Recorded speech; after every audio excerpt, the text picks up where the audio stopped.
Assisting with today's coin flip is Mrs. Brandy Sweeney.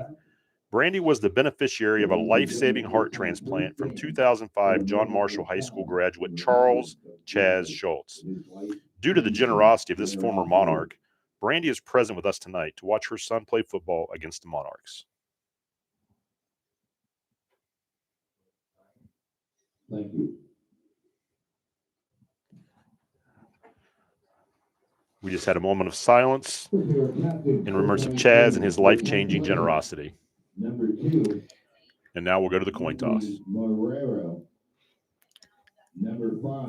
Now there's nothing better to play for.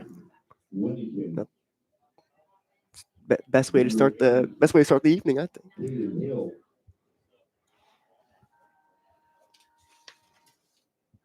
And number 52, Parker Bowles, the Nashville Monarchs. Number 14, Hayden Knapp. Number Point Pleasant. That's a head logo, and that is a tail. Number 18, Xavier Wells. Number 55. What is your call? Tails. Tails? Tails is call. Throw it up in the air and let it hit the ground. Okay. Oh, gosh. It is a tail. But I want the ball. Tails never fail. From the board. You want to over here? Well, tails never fails. That's what they say. You think Point Pleasant won the toss, and they are going to receive, going from our left to right. What's your go-to? Like if you're heads or tails? What would I go to? Yeah, get your go-to. I don't know. They say heads is heavier, like it's going to land on heads more often I'm than not not. super superstitious about the coin toss, and normally if I win the coin toss, I always defer. I always feel like winning the coin toss is a bad sign. No, because if you win the coin the toss and you Falcons. defer, this is the Bill Belichick rule. You try to get the last possession of the first half, and then you turn around in the second half, you come back and get a possession, so you can get a 14-point swing before the other team has the ball. I mean, you could make the same argument. You get the ball, you make a stop, you get the ball back, you get up 14. It's also a battle field position. If you feel good about your defense, you kick off, pin them down deep, and then you get the ball in pretty good field position. Or maybe in this case, the Monarchs are going to give the ball to the 0-8 Kicking off Point Pleasant Big Blacks and hopefully make a stop on the that's first what I game. think this It's a smart decision. Yeah, I think this works in John Marshall's favor. Yeah, I agree. Well, that's a short little squib kick.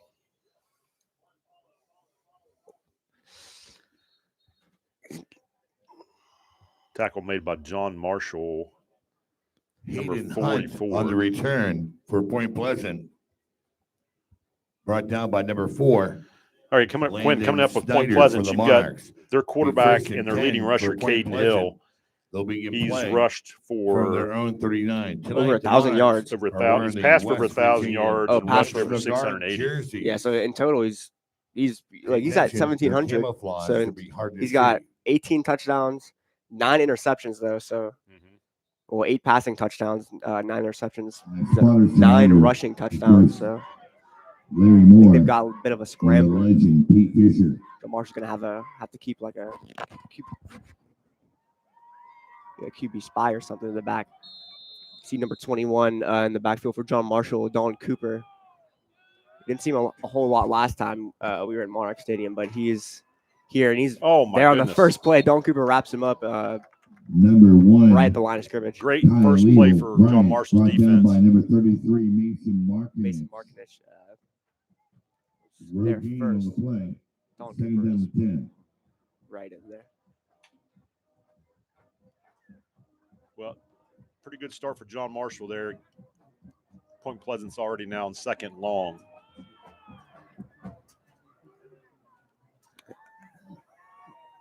Hill is going to hand it off to as number 1, Khalil Bryant. Kyle Bryant. So that's going to bring up third and about 7 or 8. Brought down by number John Marshall's 33, good, Mason Martinez. starting off a good position here. Puts Point Pleasant in a position where they're probably And going to throw the ball here. And with how Point Pleasant's thrown, looks like this season could be an opportunity for the Monarchs to take advantage of a good third down opportunity here. Hill's getting set to snap here. He's gonna drop back the pass. He's a lefty. He's rolling out. He's gonna run, and he's just gonna maybe get a yard, and it's gonna bring up fourth down. Hayden Force on the tackle for John Marshall. That was a great job of John Marshall's linebackers staying home and keeping everything bottled up, because Caden Hill's definitely their go-to guy, run or pass offensively. Now it's going to put John Marshall in a situation where they're going to get the ball in decent field position here, depending on the return and the punt. We'll see what Point Pleasant's punter can do here. Yeah, we'll see this punt. I'll see him punting in pregame. It's blocked, and it's caught by number 23, JT Morris. So the punt fielded right at the line, or right where the punter kicked it. So that's going to be a great Monarchs field position right around the Point Pleasant 40. Big special teams play by John Marshall right there. Couldn't be a better start so far for John Marshall. No, and very few. I sent this to see who we'll see on the replay here on the Health Plan Instant Replay. And that was number 18 who blocked it, Xavier Wells. Sets John Marshall up for first down inside Point Pleasant territory. Yeah, they're on point. The Point Pleasant's 39. Kane Napa wasn't empty, so we'll bring number 20, Dalton Cooper. Be interesting to see. He's gonna hand off right to Dalton Cooper, kind of that run offense, and he kind of knew. There's Dalton Cooper off the first play. He's gonna get past the 10-yard line, and he's gonna get into the Victory Toyota red zone. There you go. Good first down play. And they're gonna get the ball on the 7 for a Monarchs first and goal. Boston Patterson was on the stop for Point Pleasant. Stopped the touchdown. Just gonna look at that run brought to you by the Health Plan Replay. Quinn, it's interesting, as we watch the Health Plan Replay, last time we broadcast here at John Marshall, none of that. It was all passing. So I was interested to see if they're going to go back to their traditional run-oriented offense tonight. I was kind of figuring this run offense was coming back, just because Point Pleasant's line doesn't seem to be all that big compared to John Marshall's, as Dalton Cooper gets a gain of about 3 there to make it second a little bit more manageable. Cooper Craig was on the stop for Point Pleasant. Puts the ball at second and goal from about the 4 for John Marshall. John Marshall in very good field position here. Only second down. Dalton Cooper is 2K Nap's right. He's got 2 receivers out to his right, and he has Landon Snyder out to his left. So you got Dalton Cooper's going to get the ball, and he's kind of ran into his own defender there, getting lost. But he's still going to get a gain of a yard. So even kind of a blown up play is still going to be turned into a positive. Going to bring up third down.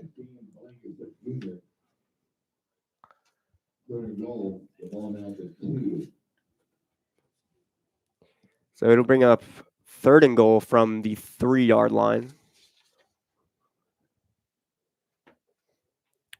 I would expect just some more power football to get it in the end zone here. I doubt very seriously they're going to try to put the ball in the air here. No, I and think they're probably in 4-down territory. It's from the 3, I would guess so, especially with. And speaking of in the air, proved wrong. And Caden Martin, number 16, catches it easily, and it's going to be a Monarchs touchdown. And well, Coach Caesar pulls out the pass and proves me wrong on my prediction yet again. And proved Point Pleasant they weren't expecting it either, because he was wide open. Now, I could be. Was that 6? That was number 16. Yeah, that was Caden Martin. That's not how Point Pleasant wanted to start this game, but it's exactly how John Marshall wanted to get going. Landon McCabe is getting, or this is Reed Hamrick getting set to kick. And Point Pleasant jumped offside. Well, that's going to give John Marshall the option to either move it forward or they'll decline it and go for 2 and just kick it from there. Or accept it, go to decline. They are going to move it and still kick it. That's kind of okay. It's a little bit of surprising. Sometimes that takes it's a little bit tougher, little bit of a mind a game. little bit tougher angle for the kicker, to be honest. Close. Yeah, I was gonna say. It gets a little closer, and it sounds like it's better, but not always. Now the flags come out again, and it's going to be against John Marshall. So put him back in the same spot, icing the kicker. I feel like at this point, Yeah, that's a little odd. They actually should. I think that should have been a 5-yard penalty. I know that doesn't seem right, but it's half the distance. There they go. They're moving it back. It's a 5. It's not necessarily fair, but it's a 5-yard penalty on John Marshall, and the other way it was a half the distance. So makes the extra point a little longer now, about 3 yards longer than it was. it's about a 22-yard extra point. Should be butter. And it is. Just right down the Extra middle. point's good. John Marshall takes an early 7-0 lead on Point Pleasant. Let's check the health plan replay. It's the quick. Is this of a just a quick pass here to Caden Martin. Just a little out nice route. soft hands. Yep, and Point Pleasant didn't pick him up coming out of the backfield. Yeah, I'm surprised. Definitely. We got a different angle coming up on that replay. Maybe not.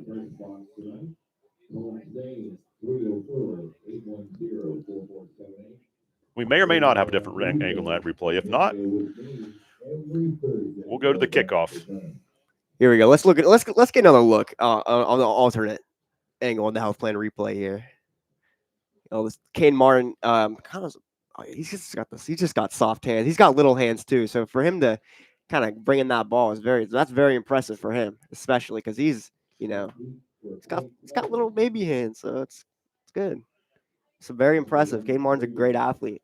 Well, it's definitely a surprising play call down there that close, but it was a good call. Oh, look at Adam Garvin. Look at the he's an Eagles fan now. I can't give him too much props there, but Reed Hamrick is off the kickoff. Kind of the same kicker was last time, maybe a little bit further. If they were smart, they'd let this go. No. Number 16 is going to get it. And kind of saw a bit of a gap there from up here, but it's going to get up past the 30 and up to the Point Pleasant 32-yard line. Tackle made was Braden Storm, freshman, 6'1", 190 freshman. Jeez. So that brings up 1st and 10 from Point Pleasant's own 32. Now, John Marshall has an opportunity here to get another stop. Again, yeah. Doesn't even feel like they were on defense. They've blocked the punt once already, which led to that early score. So Point Pleasant special teams will definitely be under some scrutiny here next time it happens. So that's number 2, Anthony Marrero in motion. He's going to get tackled behind the line of scrimmage by, looks like, number 6, Nathan Hughes. 5. Yeah, that's Jacob Caesar. Number 5, Jacob Caesar. Yeah, Caesar did a nice job coming up on the run on the outside. Good form tackle, well coached, obviously. His dad. Would you believe he's the backup quarterback making that tackle? Quarterbacks are good athletes. They can play defense too. Most high school quarterbacks do play defense. At least mine did. I see. He's speaking of the quarterback making athletic plays. We got a hold on Point Pleasant. That was pretty obvious. Coach Caesar catches number 8, Caden Hill, right when he stopped him. I was like, great, good catch from Coach Caesar there. Real heads up play. That's going to come back. It's going to be a holding penalty against Point Pleasant. I don't know if I would have accepted it. Yeah, I would probably take it. Here's the health plan replay on that perimeter run with the hold. You think 2nd and 16 rather than 3rd and 11? Oh, definitely. That's going to take that's going to put them in a worse position to punt the ball. Oh, they declined it. They did decline it. I think I would have taken that penalty just to back them up a little farther, because they haven't really gained much yardage on offense yet. That's why I think the decline. I'm confident in the defense. I don't think. We'll see. So another pass as a passing play. Kane Hill's going to drop back and just loft one up deep. And it's caught. And there's going to be a flag there. It's number 7, Braxton Bauer on the catch. 5'11", 150-pound. That was a heads-up play. He's over 2 people.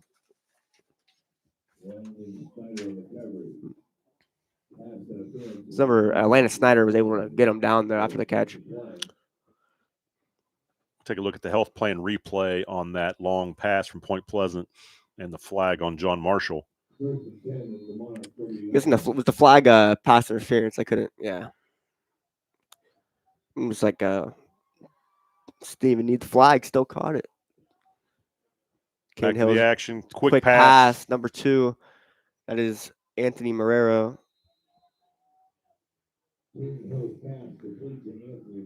Tackled by Clay McCord, 5'10", 180 junior from John Marshall.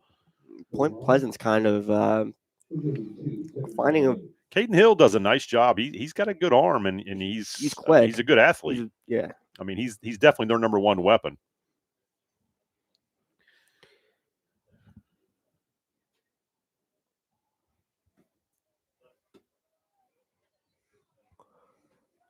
Kane Hill is gonna get set back to snap. He's gonna fake handoff. He's gonna take it himself, and he's stay on his feet, and they're gonna blow it dead before he gets to the ground. It's kind of some extracurricular there. Let's head down to Christian Turak, who's on the sideline with an update. Christian, 23, JT Morris. I caught up with Coach Caesar before the game, and I asked him, what kind of improvements do you want to see last week's loss? He said, we got to get stops on D. We have to keep our offense on the field. We got to take care of the ball and win the turnover battle. As you can see, the first Point Pleasant possession was a block punt. Monarchs marched down the hill for a score. I think Coach Caesar is probably pretty happy with the Monarchs start here. But what he did say is, hey, Point Pleasant, they're a good school. They got good athletes. Said we have to play from the start. We can't let them hang around in the game. If we let them hang around in the game, they're going to be there at the end. I think Coach Caesar's happy with the way this is going so far.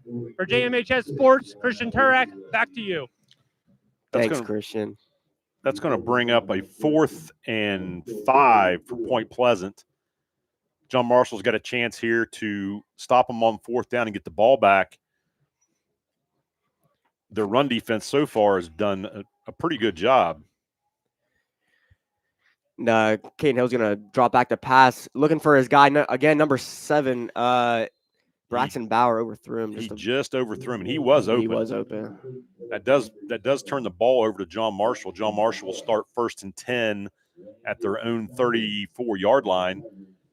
First time Monarchs have been in their own territory. For the second drive tonight. Yeah. You got 4:38 to go in the first quarter, and John Marshall is up 7-0 on Point Pleasant. John Marshall needs to sustain this drive and try to put some more points on the board and get a little separation. Especially if Point Pleasant is a 4-quarter team, they've got to beat them early because Point Pleasant's definitely got some firepower if they need to score quickly. And Kane Martin's going to get wrapped up behind the line of scrimmage there for a loss of yards. Let's look around the valley here. Union Local, 0. Cole Afrocentric, 0. Greenview Heights, 8. Toronto, 0. Bishop Rosecrans, 0. Connaughton Valley, 8. Danville, 8. And Steubenville Catholic, 0. The Ohio Division 4. So John Marshall takes a loss on 1st down. He just had nowhere to go. Point Pleasant did a really nice job bottling him up in the backfield. It's nice. It looks like almost a face mask there. He was tripped up right at the end. It's number 20. Don Cooper, 6-foot sophomore. I think he was 6 foot in 6th grade. Andrew Whittington on the stop for Point Pleasant. That brings up a 3rd and 6 for John Marshall. Critical down here so they don't turn it over on downs. Right back to Point Pleasant. Seems like they've had more success when they just keep everything simple and run it straight up the middle and not going side to side. Point Pleasant's got some quickness. We'll see. We'll drop him back to pass. Caden Knapp's gonna just find one, and that's a good. No, it's incomplete. He couldn't get the foot down. Incomplete. That's Xavier Wells. It's gonna bring up 4th down for John Marshall. 4th and 6. They're gonna bring on their punt team. Let's take a look at that play on the health plan replay.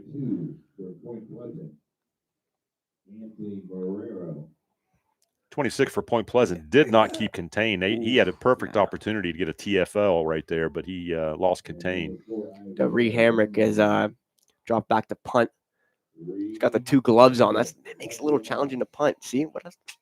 And that's gonna take a good John Marshall roll, but Point Pleasant's gonna pick it up. That's number 4, Bauer, or no, sorry, excuse me, Wamian.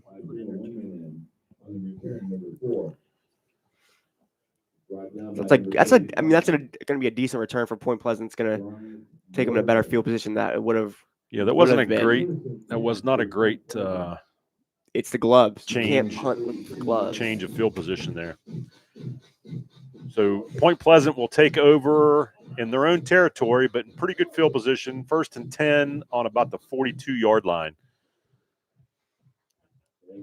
And I would say John Marshall really needs to defensively focus on their coverage, because that last pass that Point Pleasant threw, he was open, and that would have been 6. Secondary-wise, you can't get beat deep. Got to keep everything in front of you. I think that's where John Marshall, obviously every team has weaknesses, but I think John Marshall's one of their biggest weaknesses is in the backfield, like in the deep. That's something I'm sure Coach Caesar's worked on this week. Because their run defense was pretty good, but as he runs to the outside there, number 4, Isaiah Wimian will get up past the 50-yard line, up past the 1st down marker, and is gonna flip the field pretty much and take it to the Monarchs 41-yard line. That is a panhandle 1st down for Point Pleasant. I believe that was only his 3rd carry of the season, Quinn. So according to their statistics. So maybe this is a kid that's been hurt and he's come back, or maybe he had an injunction. He showed a little bit of wiggle there. So it brings up the first and 10 inside John Marshall territory.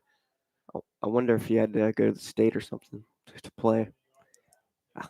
Happens to the best of us. It's number 1, Khalil Bryant is gonna get close to that 1st down marker. I don't know if they'll give it to him though. If they don't, it'll be 2nd and about 2 centimeters. It looks like it's going to be a little short.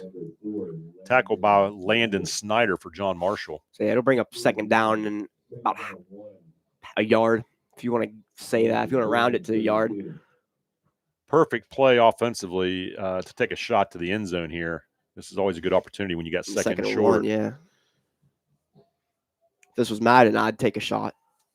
Yeah, you like to take those long passes in Madden. Oh, I lost it. They take the sure thing and take that 1st down. Hill will pick up the 1st down on that quarterback run. So that's going to bring up 1st and 10 inside the Monarch 28-yard line. The clock's still running. I wonder if Point Pleasant will try to punch this in before the 1st quarter ends to maybe try to keep the momentum. That is a panhandle 1st down. So I feel like momentum in high school sports is honestly the big one. I think one of it, if not the biggest factor, because missed tackle by John Marshall. It looks like the ball came out, and John Marshall's pointing that they've recovered it, but we've got no signal from the officials. Point Pleasant still remains with the ball. Kane Martin was on the stop for John Marshall. Look at that. Brought to you by the health plan replay. Kane Martin, maybe with that. Yeah, it looks like well, if there was a instant replay in high school, ground can't cause the fumble. I think that was a good call on the officials' part, a good non-call. Brings up a 2nd and 11 for Point Pleasant. And number 4, Isaiah Wamian. Got a timeout by Point Pleasant. I'm- They didn't see something they liked right there, so they yeah, called especially the right timeout. before that first quarter.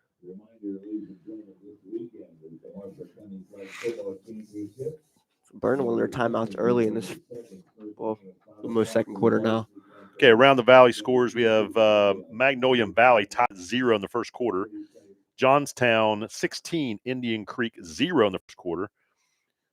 St. Clairsville's up 7-0 on Pymatuning Valley. That's a hard one to say.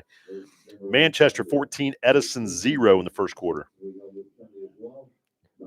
Traveled all the way from Manchester. Wow.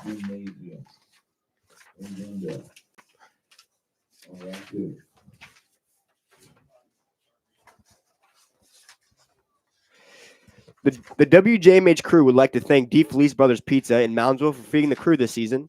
Visit them at their new location, 805 10th Street, and check out their monthly deals. And I don't think I could be more grateful for Deep Fleece feeding us. I mean, they have excellent pizza. I'm a bit greedy. Good food. And they're always very generous in donating to local teams and high schools and even the Ironman. They took care of the Ironman this summer. So hats off to D Fleece. If you have a chance, go support that restaurant. It's a quick pass to number 17. They're going to get the first down. Number 17, Gavin Barnett. You'd usually expect from G. Garnett. Tackled by Jacob Caesar for John Marshall, but not before Point Pleasant picks up a first down, a panhandle first down. Now they are in the Victory Toyota red zone. Ball's on the 15-yard line. First and 10. They will be able to get a first down, and that will in the first quarter with John Marshall 7, Point Pleasant 0, and we will be right back after this break. Medicine. Here, it's more than a practice. It's a promise to get you home sooner and get you back out there. To push the boundaries of what convention says is possible. To stop at nothing, no matter what. That's why medicine is in everything we do.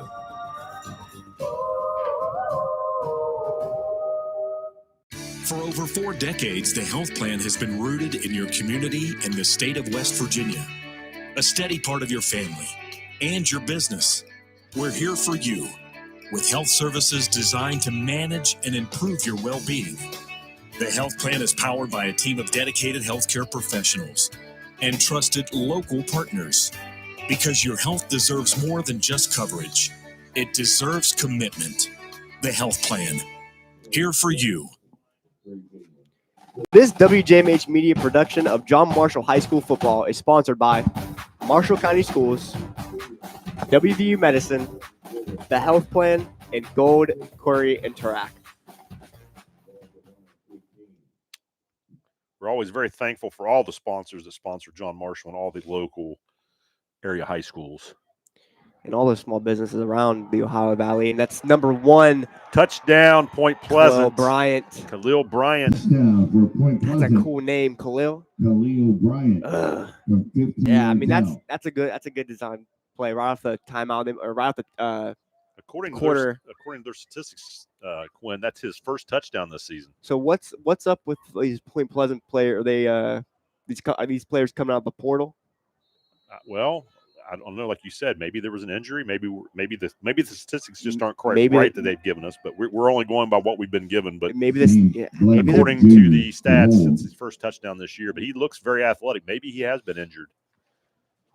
Yeah, he must have been on a heck of a lot of Pete. What in the world?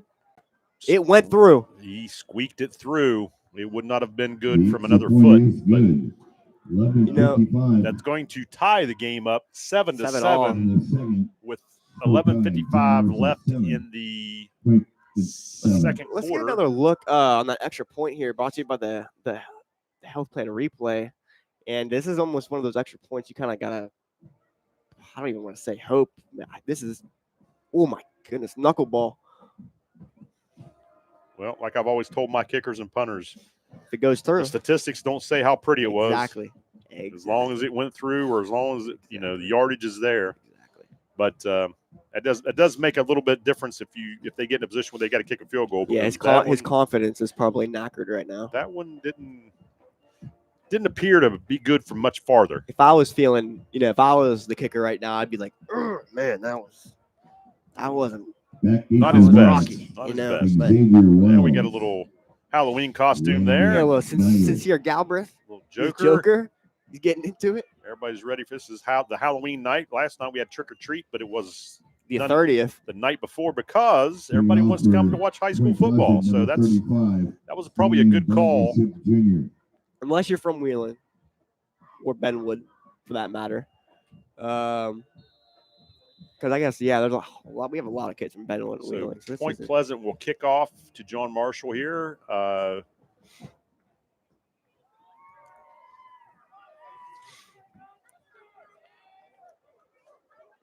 And that's definitely a step up from the extra point. John Marshall's gonna take its number 4. Lance Snyder almost found a gap there. He's gonna hit hard about the 27-yard line. DeVault on the stop for Point Pleasant. WJMH Media is proud to bring you tonight's production of Monarch Football. Many of our football features, along with our great content, can be found on social media pages. Stay up to date with what's happening at John Marshall and around the community by liking us on Facebook, following us on X and Instagram, subscribing to our YouTube channel. DeVault, who made that last tackle there, he is their leading tackler this season.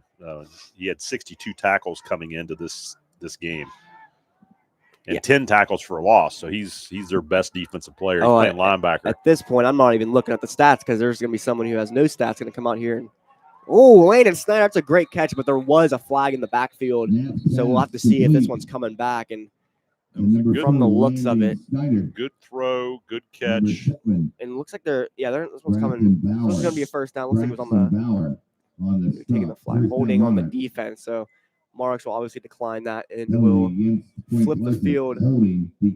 First down, Monarchs. Another look at that just loft throw there by Diggy Knapp, brought to you by the Health Plan Replay. Just threw it right up to the sun.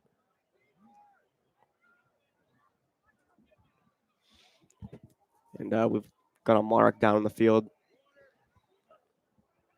We do have an injury.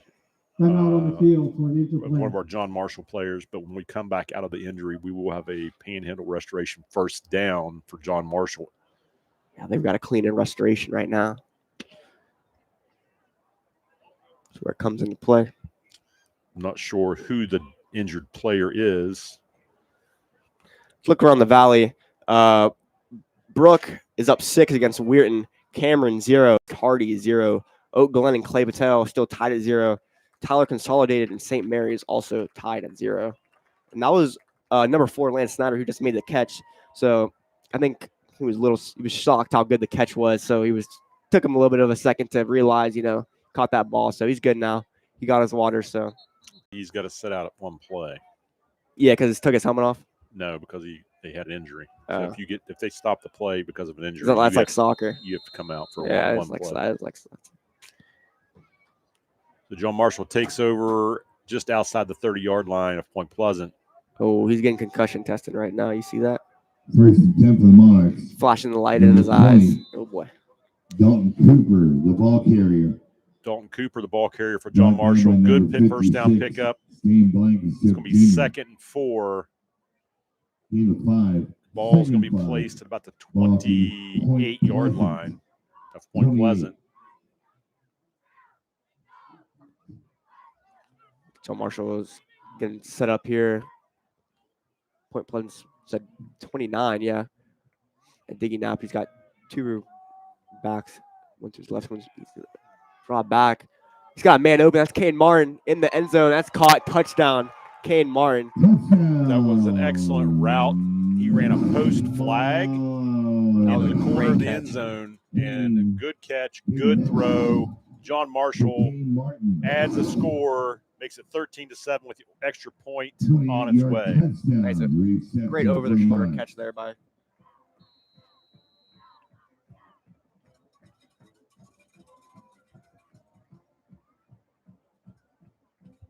It's like Reed Hamrick is going to get ready to kick this point here.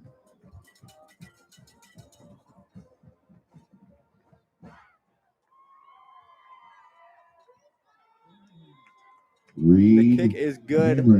Drilled again. Reed Hamrick is Extra point is good.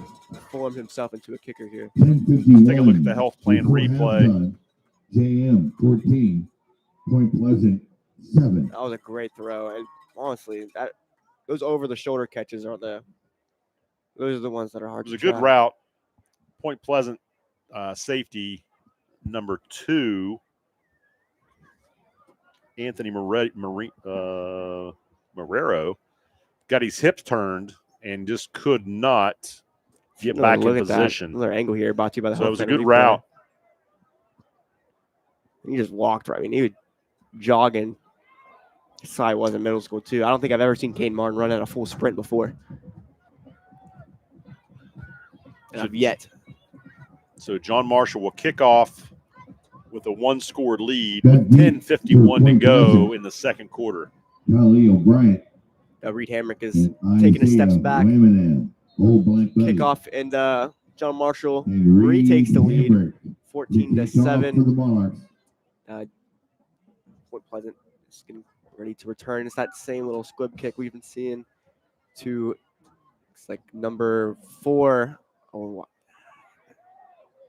he's just a hard guy to get down. Isaiah On the return, Wayman. He's Isaiah Wayman. a big kid. Forced out He's of a tank. bounds He's like a, by number I don't 35. even know. He's just, Bryant Morgan. Bryant for the Morgan Monarchs. on the stop First and for 10. Point Pleasant. I mean, for John Marshall, excuse me.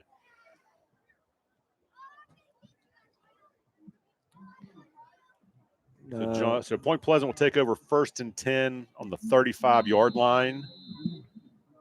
And they will see if they can get something going here offensively. And John Marshall obviously wants to get a good defensive series here, maybe get a 3-and-out and get off the field. 1st and 10. Ball at yeah, if John Marshall 35. can get this ball back and maybe score, they're going to have an opportunity to get the ball back in the second half. There's a whole host of John Marshall players on that tackle. But not before they got about 3 or 4 yards. So that is a pretty good gain on first down. They'll bring up a second and about 7. It's almost hard to see him out there with the camo jerseys in the grass. Yeah, the numbers are a little more difficult to read. But I am a big fan of the camo. I am as well. That's a great little thing that the National Guard's doing.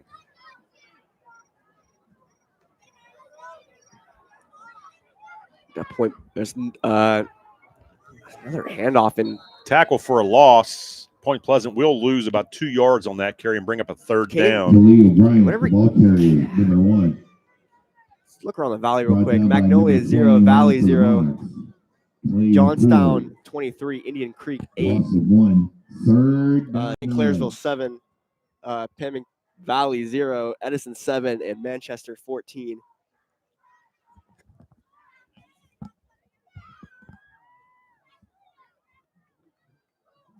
Okay, so it's 3rd down for Point Pleasant. Kane Hill is in an empty set. He has a man in motion. It's going to fake jet sweep. He's got a man open. That's number 7. It's caught.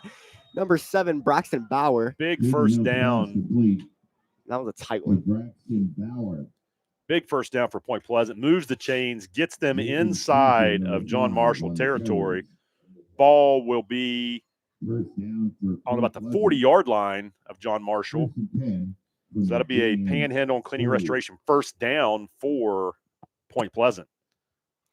And what I was going to say earlier is whenever Point Pleasant's been very successful, I've from watching, I feel like has been successful on the quick pass and the passing game, and they keep going back to the run, and just this quick passing has been working for them. And it's number 2, Anthony Marrero.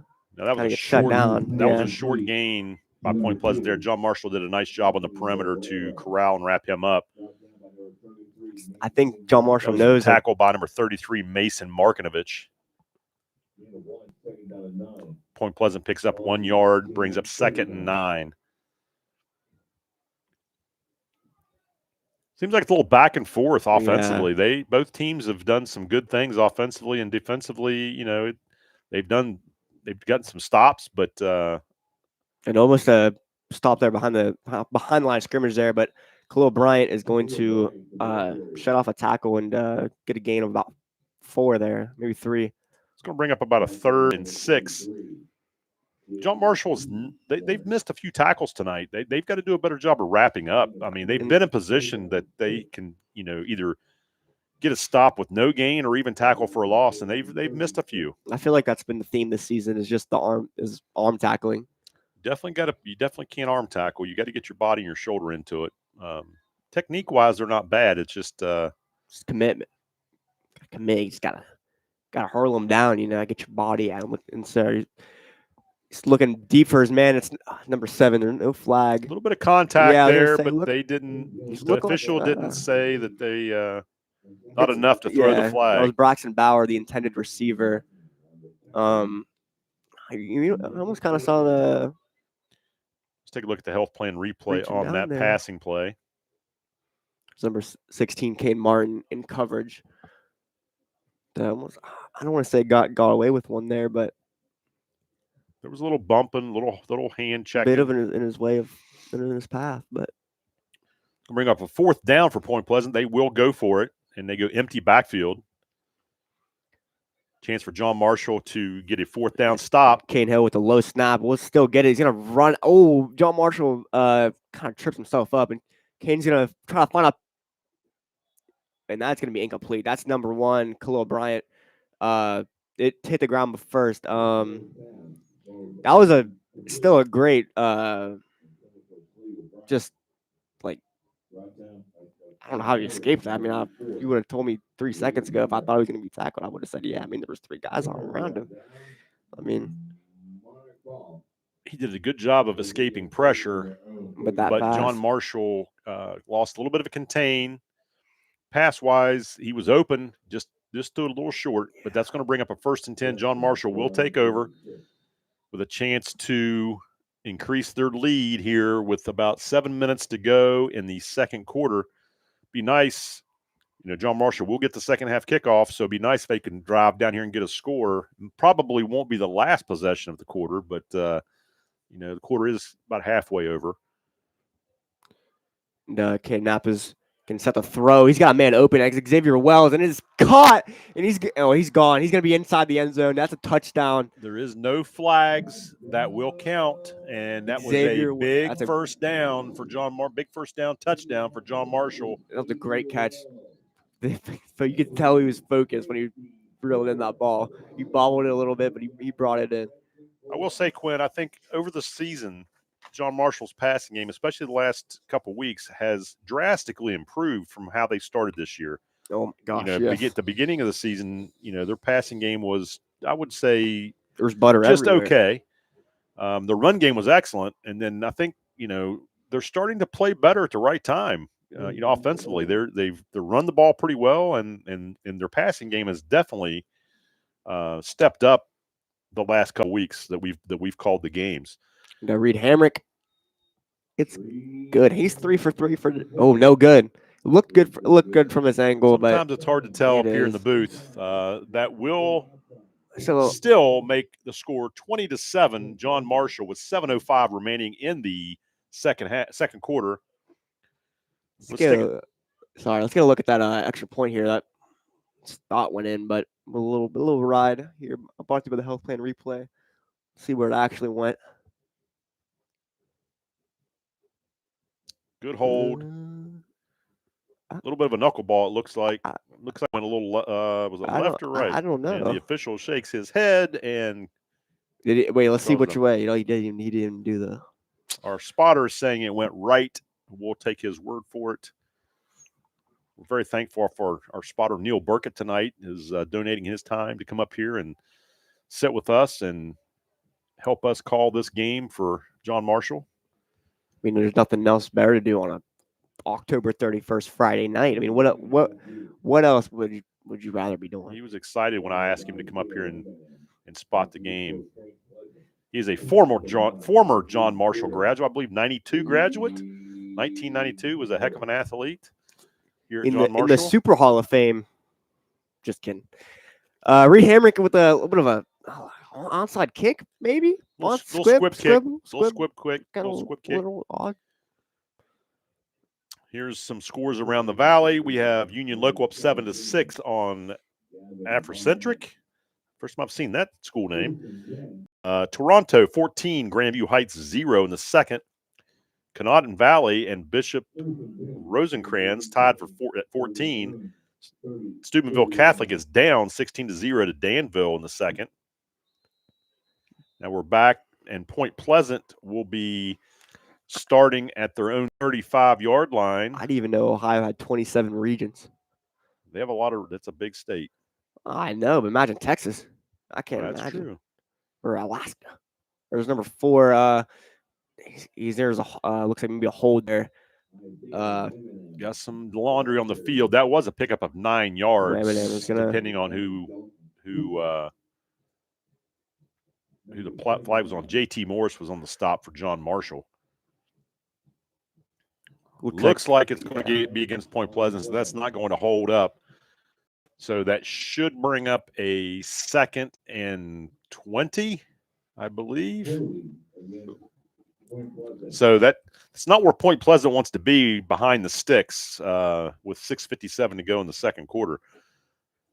That makes a tough play call when you're 1st and 20. Yeah. Especially after I know we're well into this game but now. They do throw the ball pretty well. I mean, this is not something they can't handle.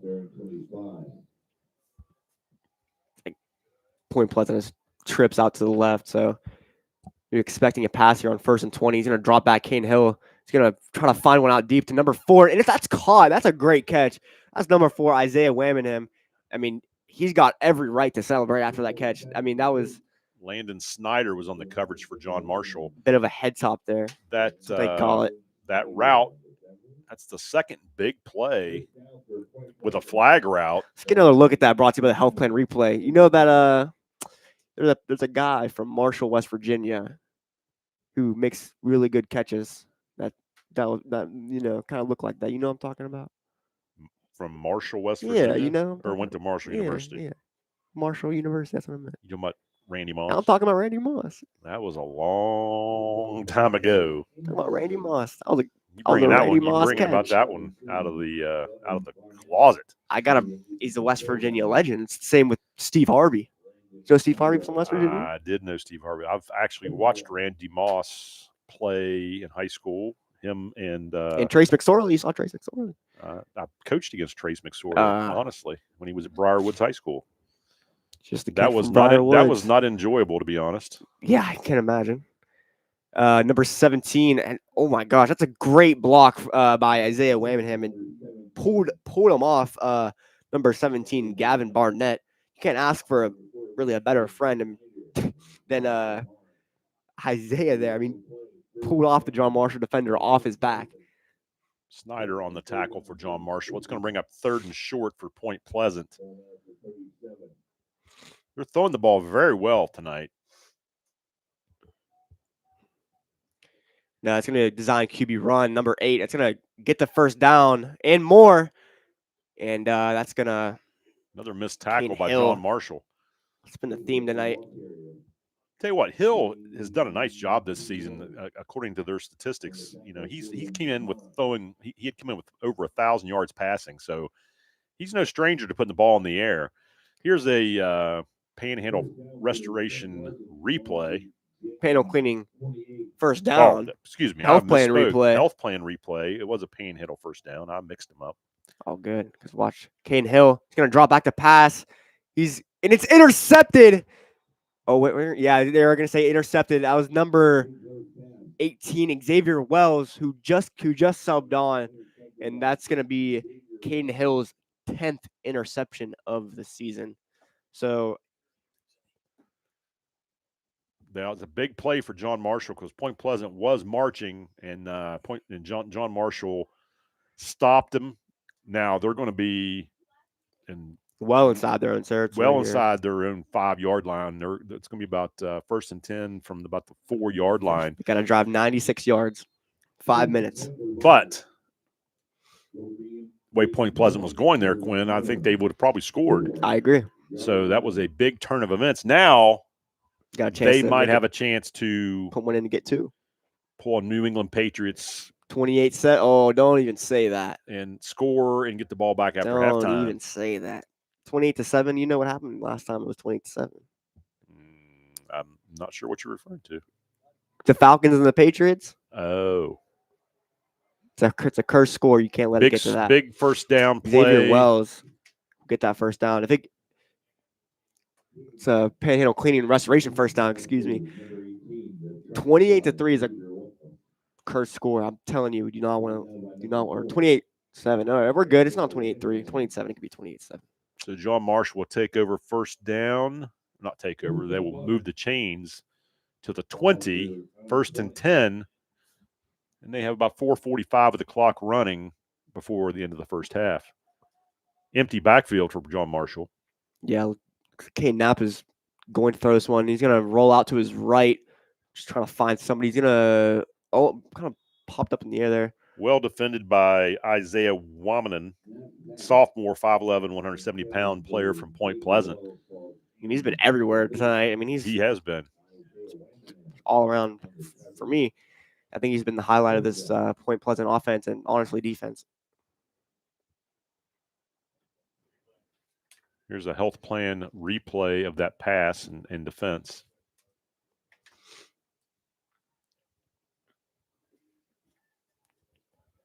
That Caden Knapp is in this empty set again, and he's going to drop back. It's a screen pass to Landon Snyder, and he's going to get tripped up there kind of by his own guy.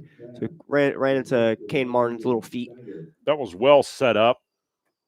As a screenplay, was a good call, I think, in that situation because Point Pleasant was bringing pressure.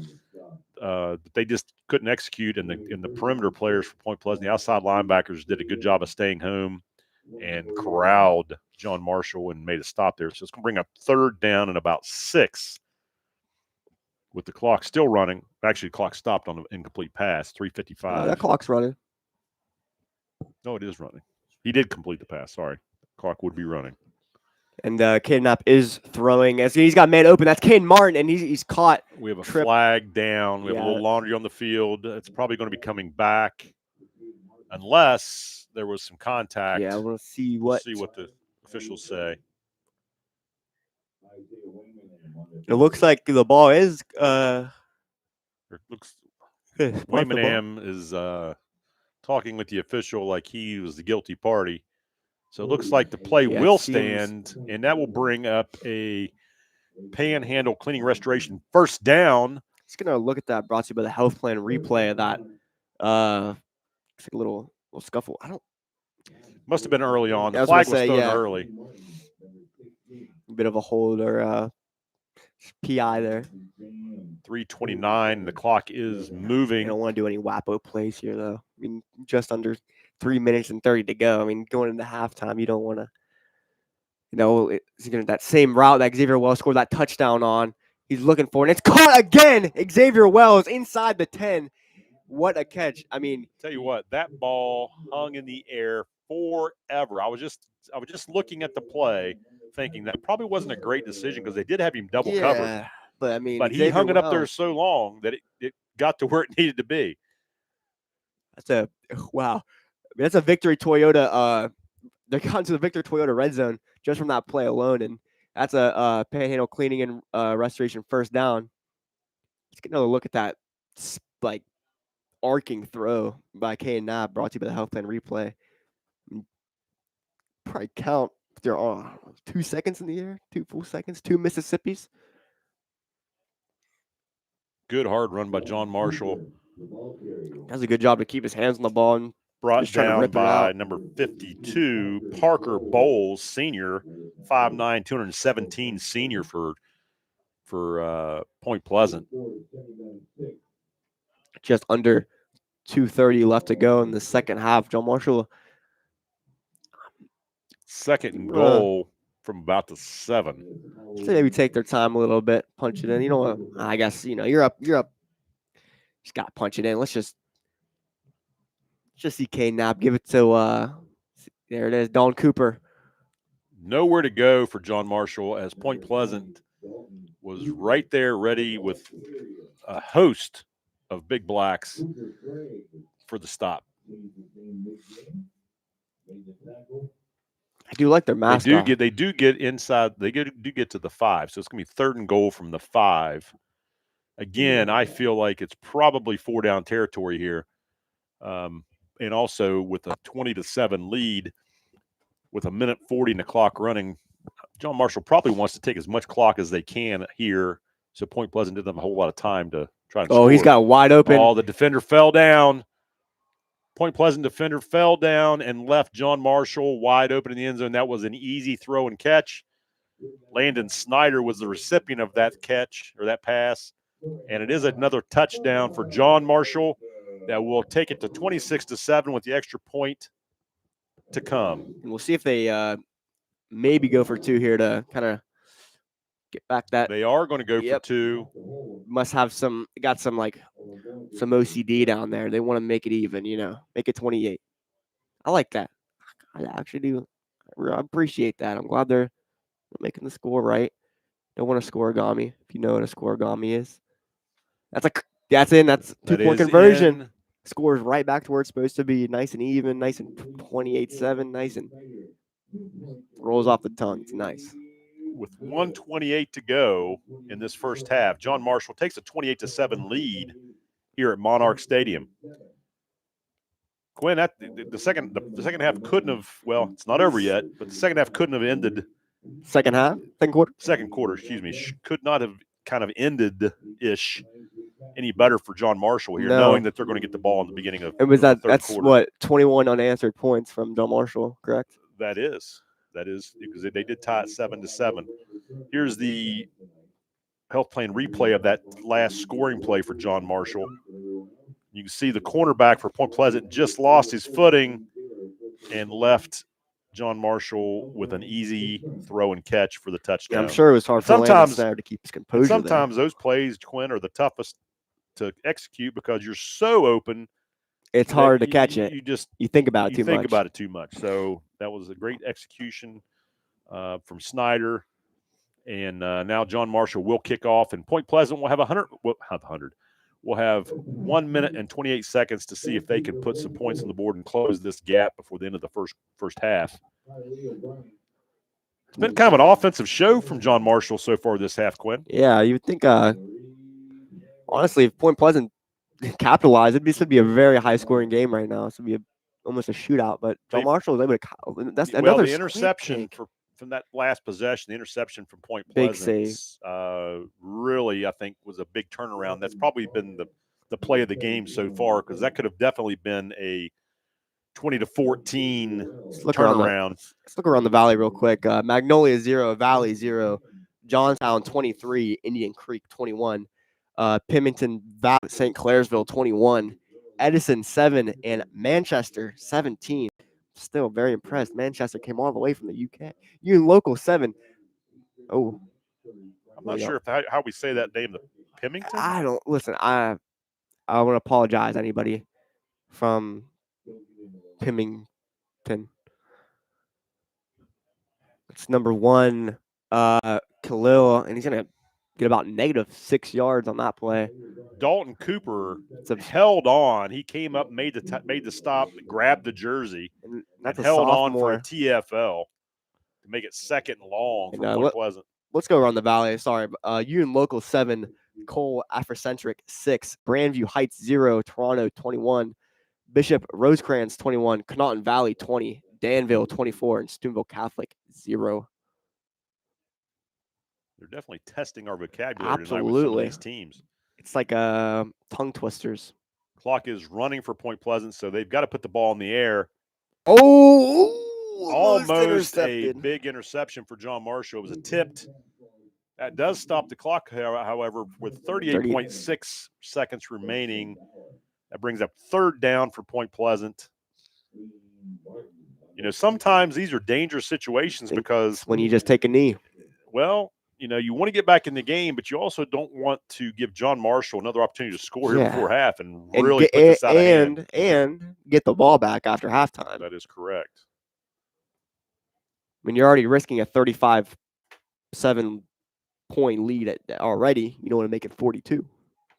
Very conservative play, little counter play. Mason Martinez, he still has that club on, so he still has that, that I don't know, aura to him, He's got the club, he feels like a boss. I don't know. If I had the club on, I'd feel pretty good. It brings up a 4th down. I believe we have a timeout, John Marshall. So Point Pleasant will be at 4th down with 32 seconds to go. I would be shocked if they don't punt the ball away here, because you don't want to give John Marshall the ball in their own territory, in your territory, with 32 seconds to play with. No, because they still could score quickly from the 40.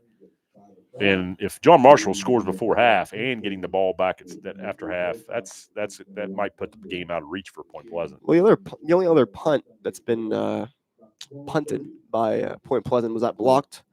You are correct. I mean, maybe they could be a little nervous to punt the ball, but a quick punt, get the ball out, and just let it roll. Even a little Australian punt, just roll out and make sure you don't get a tackle. That's what I did at Central for JV. If they have that in, that's not an easy thing just to in there. Yeah, I mean, if he's an athletic guy, he should be able to run out the.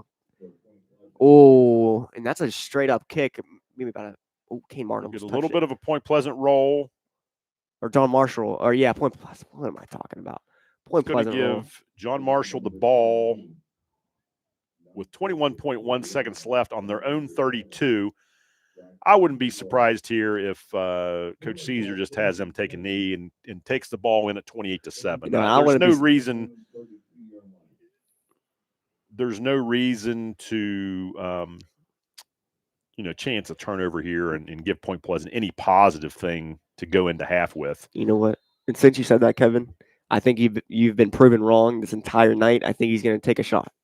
You could right be right to Xavier Wells the last 2 times. You could be right. As a coach, I'm very I'm very cautious. Set. What they call me the foreseer. See this, Kane Napa, throw it away there, and I'm gonna agree with Kevin here. Probably let's end on a positive note. Well, like I said, you don't want to give Point Pleasant has no momentum right now. John Marshall has all the mojo, and you don't want to give him any momentum going into half at all. Especially if they're considered a 4-quarter team. That's what they're known for, is staying in the game all 4 quarters. Right. Keep the foot on them and step on them when they're down. And but you be smart. Be smart. And this is the knee here. I think, yeah. It looks like they might be taking a knee. I think maybe he was going to take one shot and then and that'll do it. They're going to let the clock run down, and that will do it for the first half. John Marshall 28, Point Pleasant 7. We will take a break here at Monarchs Stadium, and we'll be back for the second half action. Injured in an accident? We're ready to help. Chat with a legal representative now at gkt.com or contact our office for a free consultation. Need help? Get help. Get GKT. Toyota reliability for all your adventures. Built to perform, born to thrill. Toyota RAV4. Find yourself discovering more. Buy yours now and save with low 4.75% APR financing. Toyota. Let's go places.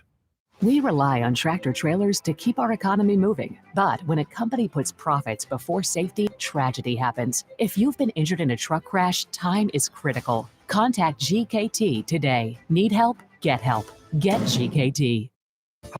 This year's Marching Monarchs halftime show is titled Red Hot Radio City and includes the following selections: Higher Ground, Creep, and Umbrella Beach.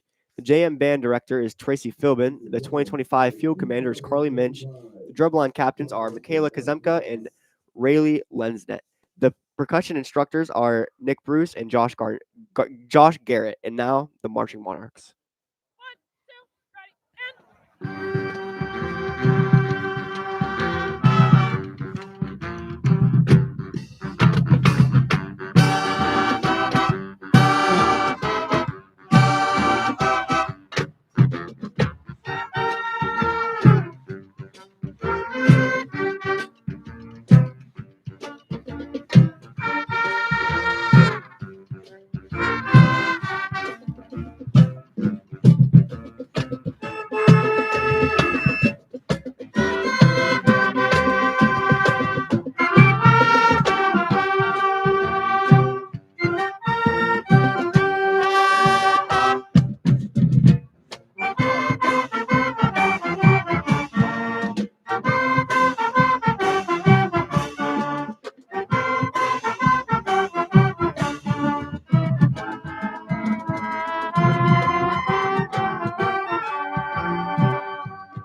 And that'll wrap up the Marching Monarchs. And actually, this year there are over 50 members in the John Marshall Band.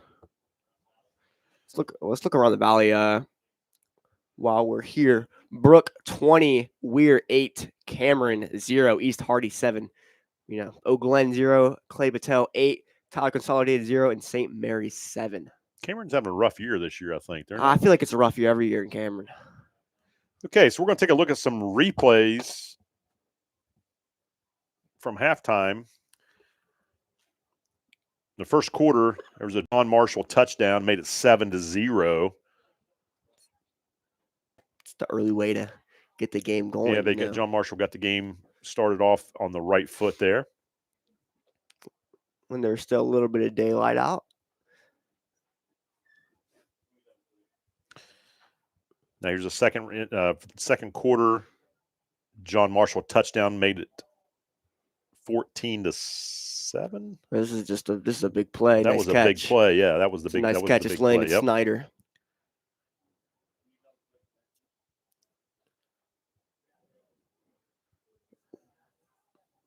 There was the flag route that made it 14-7. That's when number 2 got turned around a little bit there. Here's Point Pleasant's big first down catch in the second quarter. He had a good first half. Yeah, I mean he would be my Isaiah Wayman. That's a tough one to say. He's my Quentin West player of the game. There was John Marshall's touchdown that made it 26-7 there at the end of the first half. John Marshall had a great first half offensively. I thought they looked pretty sharp. What do you think, Quinn? I mean, I'd say if you look at the scoreboard, about as sharp as a butter knife, but I don't know if I understand Point that Pleasant? one. No, John Marshall. Oh, John Marshall. Oh, yeah, that's a butcher knife. I mean, all right. I thought you were talking about Point Pleasant. We'll be right back at Monarch Stadium after this short break. Hi, I'm Coach Rich Rodriguez, head football coach, West Virginia Mountaineers. I make a lot of decisions as a head coach. I make a lot of decisions in life. If disaster ever strikes your home or business, Make the right call and call Panhandle Cleaning and Restoration. I know these folks. They're great to work with. They're outstanding. They've served for over 50 years in the Mountain State. They'll treat you right. If you ever have a disaster, if you ever need something fixed, call Panhandle Cleaning and Restoration. That's the team that Mountaineers will call. You're watching a WJMH Media production. We're an entirely student-run broadcasting program based out of John Marshall High School, whose goal is to connect, entertain, and inform. Along with many John Marshall High School productions, WJMH Media has also worked with WTRF, the Wheeling Symphony Orchestra, Augusta Levy Learning Center, OVAC, West Liberty University, and the Marshall County Chamber of Commerce. You can follow us on Facebook, X, and YouTube at WJMH Media. For over 4 decades, the health plan has been rooted in your community and the state of West Virginia. A steady part of your family and your business. We're here for you with health services designed to manage and improve your well-being. The health plan is powered by a team of dedicated healthcare professionals and trusted local partners. Because your health deserves more than just coverage. It deserves commitment. The health plan. Here for you. I'm thankful I survived this crash, but I'm scared I may never get my life back.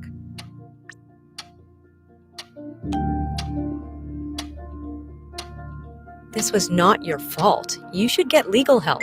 For my accident, I got GKT. I agree. Get GKT.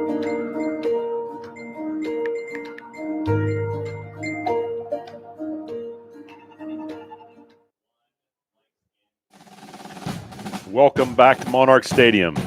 This year marks the 20th anniversary of WJMH Media.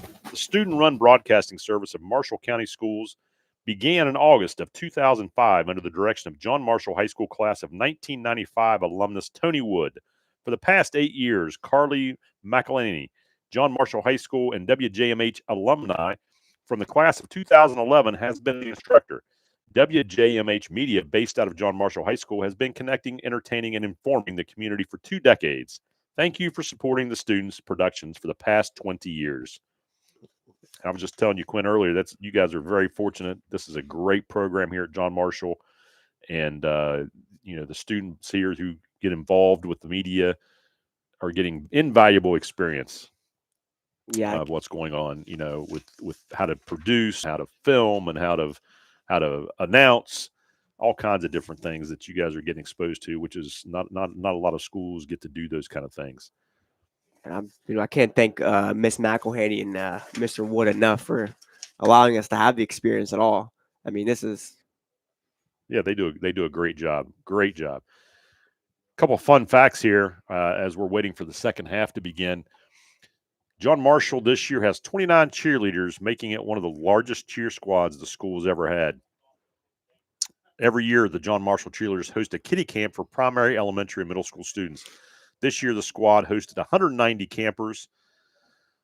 And the cheerleaders also have the longest sports season, going from August through February. Wow. And that's not an exaggeration. No, it's pretty long. Yeah, my daughter also cheered, and I've went through that for a long time for cheerleading. Did she cheered or did she cheer? I feel like cheered is. She cheered and did the competition cheer. Your sister Alexis did a good job. Oh, what former Monarch football player was the captain of the 1980 WVU football team? A. Gorn C. Gorn, Greg Ferris, Chris Fogle, or B. Alex Shook? I'm going to go with Alex Shook. Okay, you're going to Alex I Shook? did play in the North-South game with Chris Fogle. Really? I did. It's a shame because it is neither of those guys. Oh. It's Gordon C. Gordon. Gordon C. Gordon. Okay. Yeah, Chris Fogle was a heck of a guy. He was a good player. Huge man. Huge man? Huge. I remember we went to when we were at the North-South game, 1990. Oh my. He and I we became good friends, and my parents came down, and we went out to the mall. They took us to the mall to get some food. He got in the car, and the car just went lopsided. He was so big young man. He went on to have a career at WVU, and I think his career got cut short because of injury, if I'm not mistaken. But he definitely was a heck of a football player. Seismic activity. I think he had a knee injury, I believe, if I'm not mistaken. But now I know he's back in the Valley and has a very successful business. Speaking of the Valley, let's look around the Valley. All right, we got Brook 28-8 over Weir in the second quarter. Clay Battelle is up 8-0 against Oak Glen at halftime. We have East Hardy still 7-0 versus Cameron in the second. St. Mary's 7-0. Tyler consolidated in the second quarter. Magnolia and Valley still knotted at 0. Johnstown over Indian Creek 23-21 at half. Pymatuning Valley is down 21-7 to St. Clairsville. Manchester up 24-7 against Edison in the second quarter. Afrocentric 12, Union Local 7 at half. Toronto 28, Grandview Heights 0. Danville is up on Steubenville Catholic 40-0 in the second quarter. That one's getting out of hand. Bishop Rosencrantz 21 over Connaughton Valley 20 in the second quarter. Tight game there. And we're back here. We got 4 minutes to go until the second half kicks off. John Marshall is up 28-7. Finished off the first half in a great fashion, scoring a touchdown, and also now they will receive the kickoff when we come back from halftime. We will be back to Monarchs Stadium here right after our short commercial break. Hi, I'm Coach Rich Rodriguez, head football coach for West Virginia Mountaineers. I make a lot of decisions as a head coach. You make a lot of decisions in life. If disaster ever strikes your home or business, make the right call and call Panhandle Cleaning and Restoration. I know these folks. They're great to work with. They're outstanding. They've served for over 50 years in the Mountain State. They'll treat you right. If you ever have a disaster, you ever need something fixed, call Panhandle Cleaning and Restoration. That's the team the Mountaineers will call.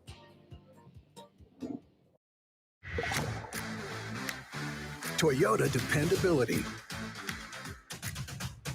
With more space for life's adventures. The Toyota Grand Highlander. Maximize everyone's experience. Buy yours now and save with low 4.99% APR financing. Toyota, let's go places. We're back live inside Monarch Stadium. Just under 3 minutes left to go until the start of the second half. And Quinn, I got a trivia question for you while we're waiting here. You know, we just saw a commercial with Rich Rodriguez. Oh, don't mention his name.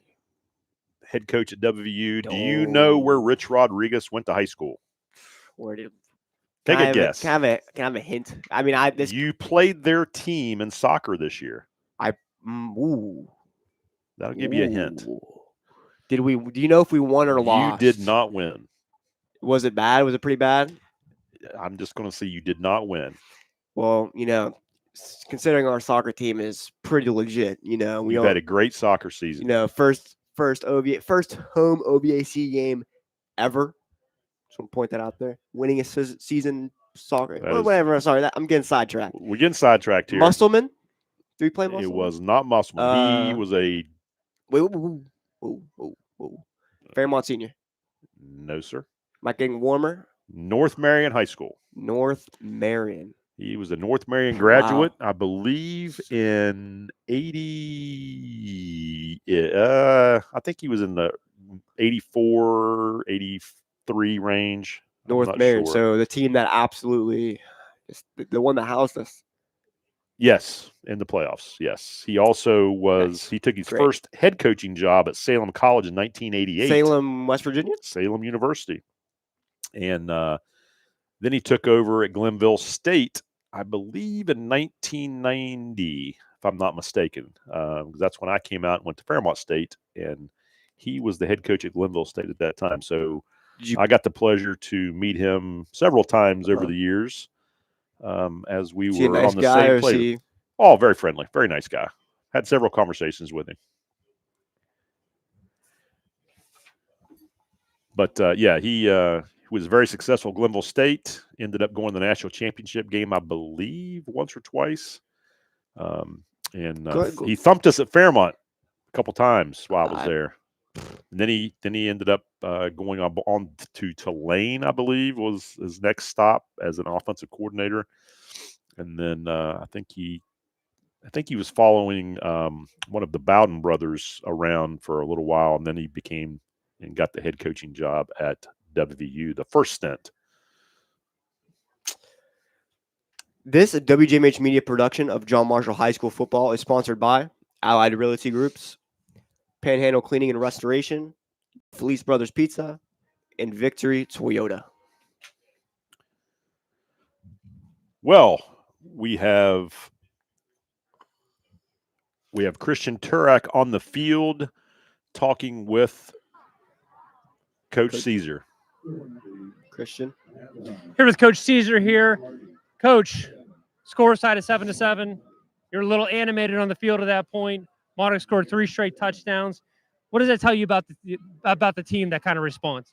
Well, we responded real well. We made some plays. It was a game there the first quarter, like you said, 7-7, but we ran some good routes, threw some good balls, and then played some pretty good defense to give us the ball in good field position. A lot of big passing plays for Caden there.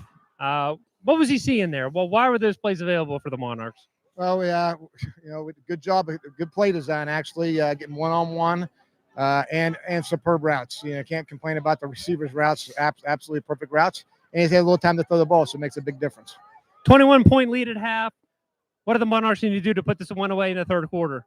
Well, first of all, we need to control the ball. We don't need, we need to go down and see if we can get a touchdown here, and hopefully if we did that, they would dampen their spirits a little bit. But we need to keep doing exactly what we did the first half. Control the ball, play good defense, get off the field. Thanks a lot, Coach. Good luck in the second half. Christian Turek, JMH Sports. Back to you guys. All right. Thanks, Christian. That was a great interview there at halftime or into half with Coach Caesar. And he was exactly right. They went up 21 unanswered points there, Quinn, in the second quarter, which gave them this lead going into half number 2. John Marshall will receive the kickoff going from your left to right. Crucial series for Point Pleasant here. If John Marshall drives down here, Quinn, and scores, I would say in this first series, it's definitely going to be much more of a challenge for the Big Blacks to stay in this ball game. Not necessarily going to be over, but I would absolutely say it's over. As they say, the fat lady's tuning up her voice at that point. I'd say she's drinking water. She's ready to sing. She is, do, re, mi, fa, sol, la, ti, do. She's warming up. Well, voice biggest thing Coach Caesar was talking about there, too, was he's got to take care of the ball this half and not give Point Pleasant an opportunity to get back into this game. So there's where this drive that John Marshall's getting ready to have is going to be very important in order to keep this momentum and the lead that they have built up, keep it going. Point Pleasant obviously wants to get back in this game, so they want to, get John Marshall off the field and get their offense back on the field. And from what we've seen, Point Pleasant has the opportunity or has the ability to score quickly if they need to. They've had a couple penalties in the first half that have taken away some good plays and big play opportunities that they had, which turned around. The one down there, the interception at the end when John Marshall picked it off inside the 10. That it was 7-7 at that point, and I believe it was 7-7. I believe it was 14-7. Was it 14-7? But that would have gotten them back into the game. Yeah. So here we go. Second half kickoff, fielded by John Marshall. He's gonna take it up the sideline. Got a little bit of a hold there. Lance Snyder up close to the 40-yard line. We'll get up to about the 39. Monarchs 39. Tackled by number 7, Broxton Bauer, a junior, 5'11", 150 pounds from Point Pleasant. John Marshall takes over inside their 39-yard line, 1st and 10. We'll see if the momentum can stay on the Monarch side. I mean, after a long halftime, was a very long half. It seemed like a long halftime. Yeah, was almost like a homecoming halftime. I was gonna say, yeah. So it's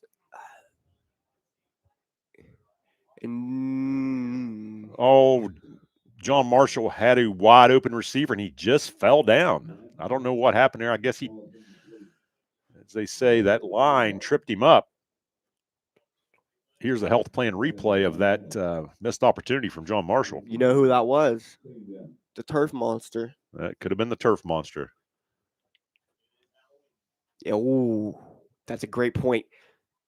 Tony Wood just said in my ear, it is Halloween. The Halloween turf Her monster Halloween got him. turf monster got him. He came up from the ground. You know, now Well, that he's Point safe. Pleasant dodged a bullet there because he was open. Yeah, I mean, maybe that.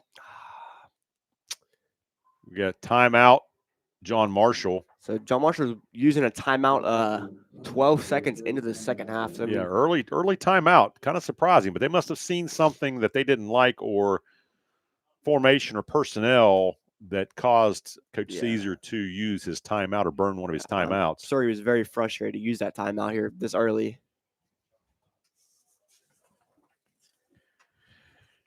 Chalk Talk is back for the 2025 football season. This year, the segment is hosted by WJMH Junior Emma Daner and sponsored by Allied Realty Groups. You can watch this week's interview with Coach Caesar now on the WJMH YouTube channel. New episodes posted every Friday when the Monarchs are playing at home. So John Marshall comes out 2nd and 10. Inside the 39-yard line.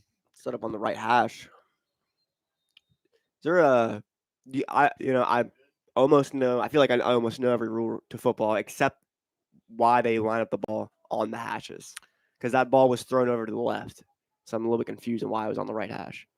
That's caught Kane Martin. Excuse my question. He's running past the 10. He's going to be inside the end zone. That's going to be a touchdown unless they mark him. Oh, that's going to give him the touchdown.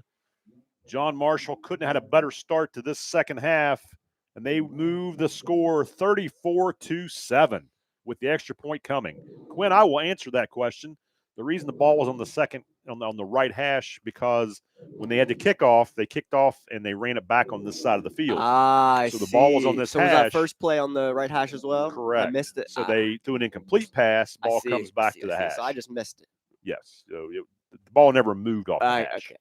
I see. Extra point for John Marshall Reed here. Hamrick. He's 2 for 3 for today. Sorry to talk over you, Kevin, but I do like my kickers, and I feel like he needs to get his gratification. That's all you, Quinn. It's up, and it is good. He does connect on that one. He's back in his mojo. Let's take a look at the health plan replay of that long touchdown pass from JM. That's a great catch from Kane Martin, just able to haul it in and just keep his focus. And that's the hard thing to do. First of all, to catch that ball and then to keep running and to. Point Pleasant defenders just kind of got tangled up with one of our receivers and enabled Martin to make that catch and touchdown. But that puts the score 35-7, Quinn, and it's starting to get a little out of hand here for Point Pleasant. And it's going to be harder to dig out. Here's the health plan replay of that long touchdown pass from a different angle that you can see. Over his head. You can see the Point Pleasant defender get kind of tripped up, and the safety, number 17, was not in great position to stop or be in position to defend the ball. So Point Pleasant will receive the kickoff from John Marshall with 11:36 to go in the third quarter, down 35-7. They have a tough mountain to climb here. This possession for them is very critical. That they need to try to put some points on the board if they want to stay in this ball game, because right now it's all John Marshall. Kane Martin, you see him get a little camera shy when you get on the camera, though. Big tough guy. He's playing football, 3 touchdowns, but get on the camera. Come on, Kane. Number 4, whamming him. This is a big stiff arm, but he's going to take a group of Monarchs to get him down. Cannon Goddard for John Marshall was there first and had some help, but he was there for the initial contact, and he will get the tackle on that special teams kickoff play. I mean, so you can't get him down. Sorry. Yeah, no. You're right. John Marshall did a nice job there of gang tackling. Yeah. It's 1st and 10 for Point Pleasant. Say if you can't get him down, you might as well not let go, Grab cloth, grab whatever you can grab. You just hang on and get them down, like you said. That's why it's a team sport. You know, you got your guys coming behind you. That's exactly right. Football is one of the greatest team sports. There's a lot of good sports out there, a lot of great sports out there. I'd say it's the greatest team sport. You know what? Football, it's one of those sports where you got to have 11 guys on offense, 11 guys on defense, and they all got to work together. I thought of a better team sport. What's that? Rugby. You seen the scrums where they're all like? That is true. They're all like That is true. They're like they have to move at the same time. Like I don't think. No shade to rugby. No shade to rugby. You've never played rugby. I have not. And no you've only shade. played football. No shade to Sounds- rugby, sounds but fine. Sounds very biased. I'm not. I will say that we go. there's probably more intricacies with football and positions. What do you mean? Really? I think there's a big play from Point Pleasant. That's Caden Hill, that their leading rusher. Landon Snyder stops the touchdown for John Marshall, but not after a huge first down for Point Pleasant. Here we got a health plan replay of that. That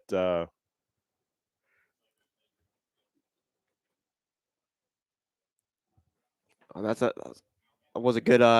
Yeah, just almost like a little. If you know Julio Jones, he's famous for kind of hawking them down and getting those touchdown saving tackles. What it reminded me of there. That was Caden Hill on the carry for Point Pleasant.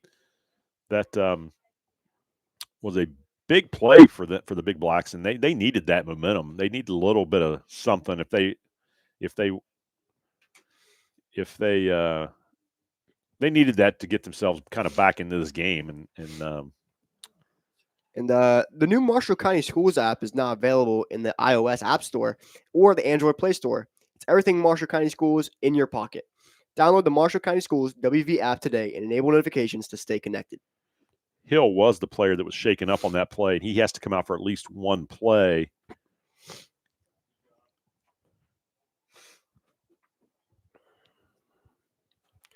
And Point Looks Pleasant. like Bryant will probably take the snap for Point Pleasant at quarterback.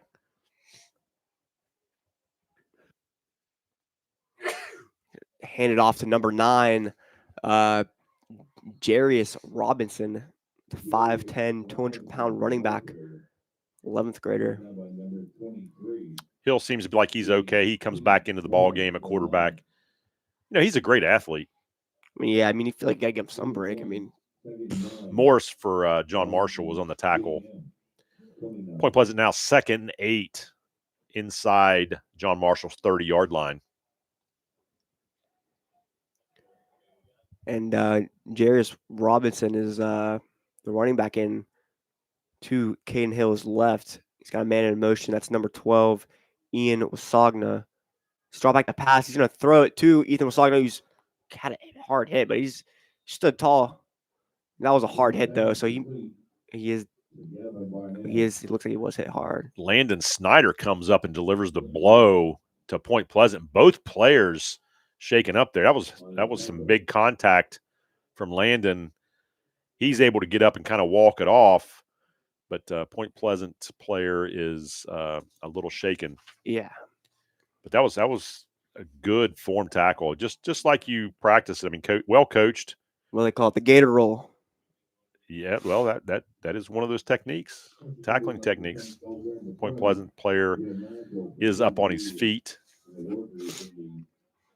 Number 17, Gavin Barnett, able to walk off the field on his own power. Hope he comes back.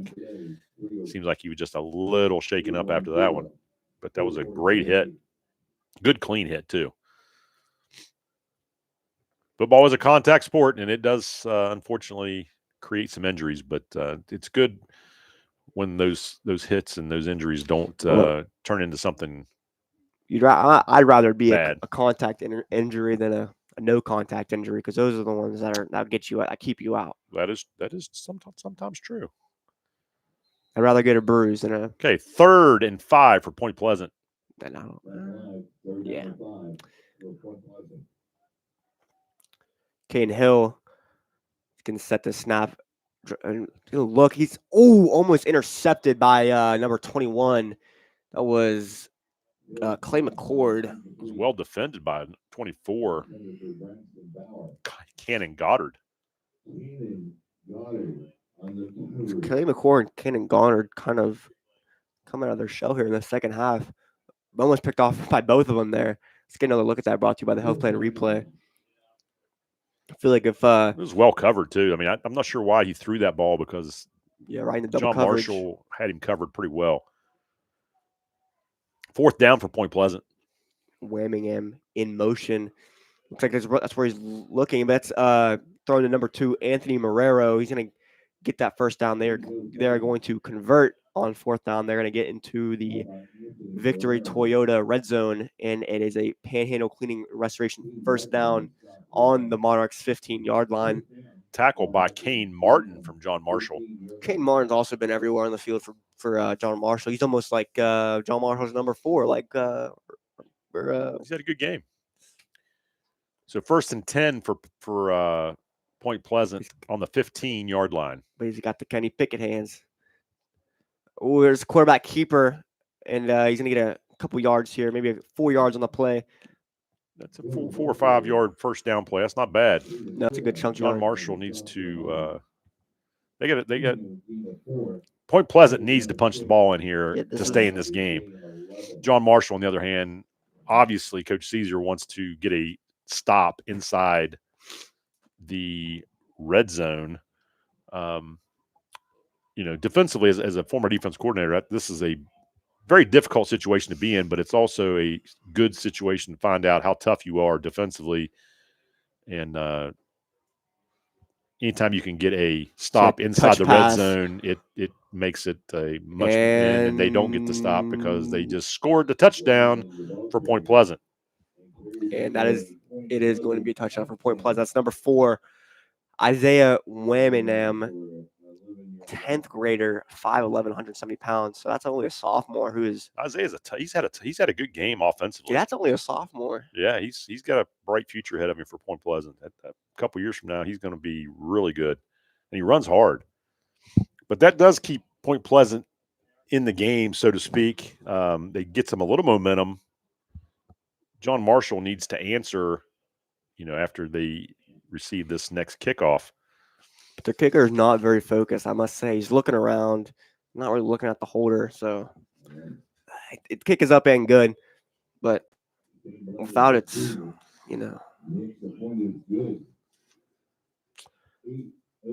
going to look at that touchdown brought to you by the Health Plan Replay here. And he was almost stopped there if they would have brought him down, but he was just taken over the line. Tell you what, big 55 for Point Pleasant. Let's see who that is.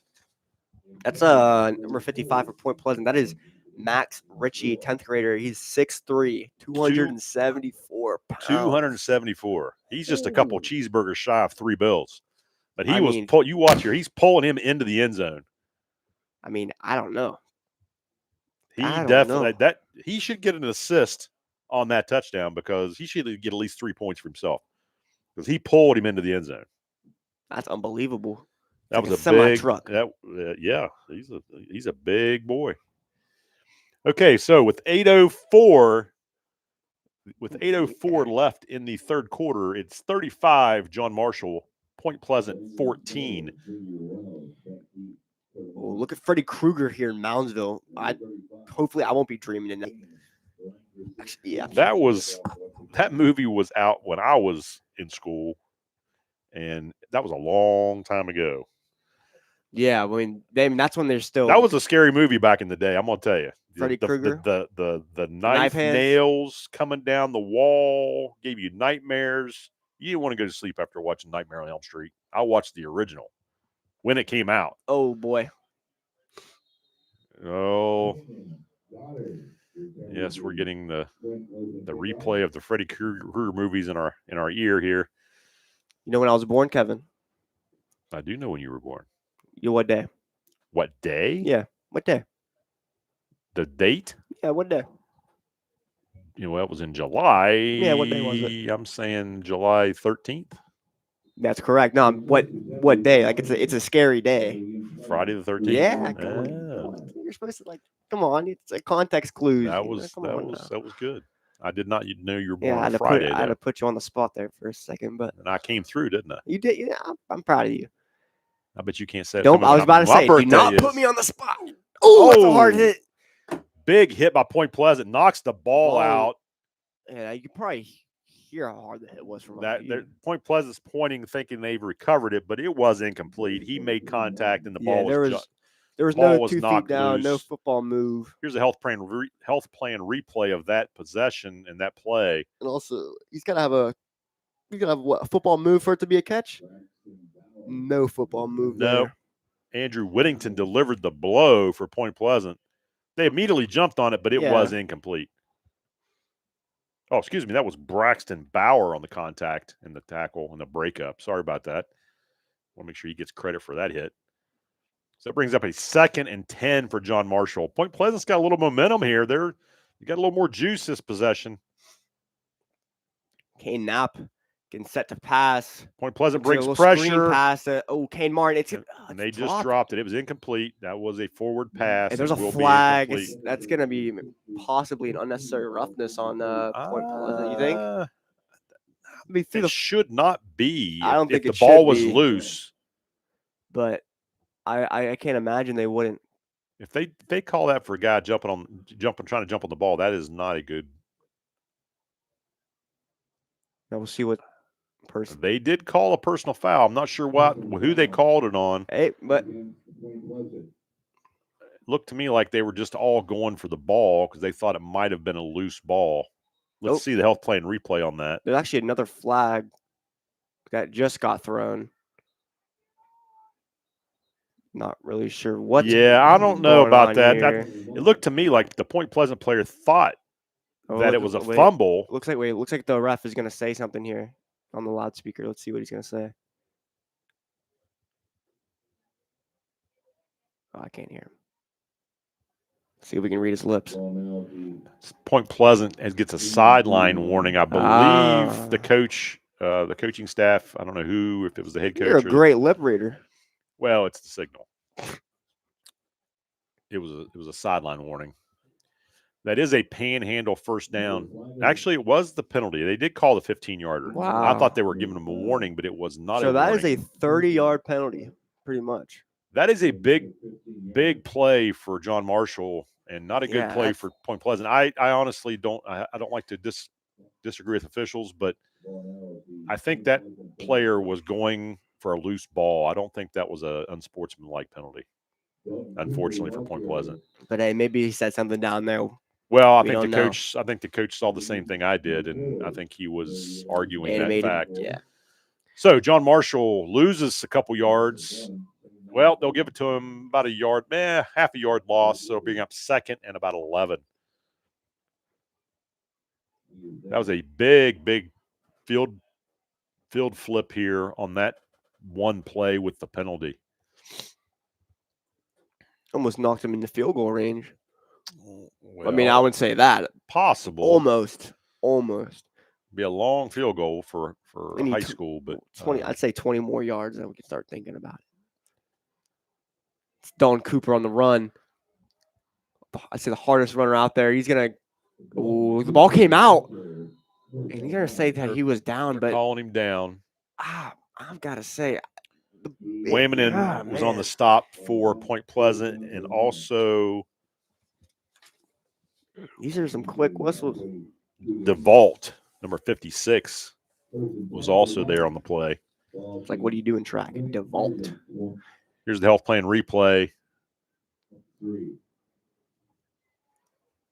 Yeah, look at Don Cooper just trying to, almost like a little Le'Veon Bell run, trying to find his space, waiting, and he hit that hole.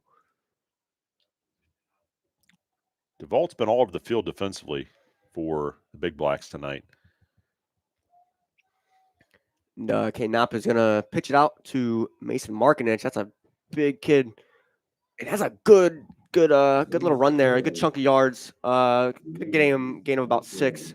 It's number 32. Hayden Fordyce, excuse me. Mason Markinich is number 33. It's Hayden Fordyce Jr. Senior Gavin Barnett was on the stop for Point Pleasant, but not after John Marshall picks up about 6 yards. Brings up a 2nd and 4. Quinn, I think John Marshall is starting to smell and try to get the killer instinct. Oh, John Marshall just offensive lineman jumped off. Shouldn't have said that. Offsides, and that's going to be a false start on the Monarchs. It's going to bring it back to a 2nd and about 8, maybe 9. Let's get a quick look around the valley. Brook 28, Weir 8, Oak Glen 8, Clay Patel 8, Cameron 8, East Hardy 7, Consolidated 12, St. Mary's 14.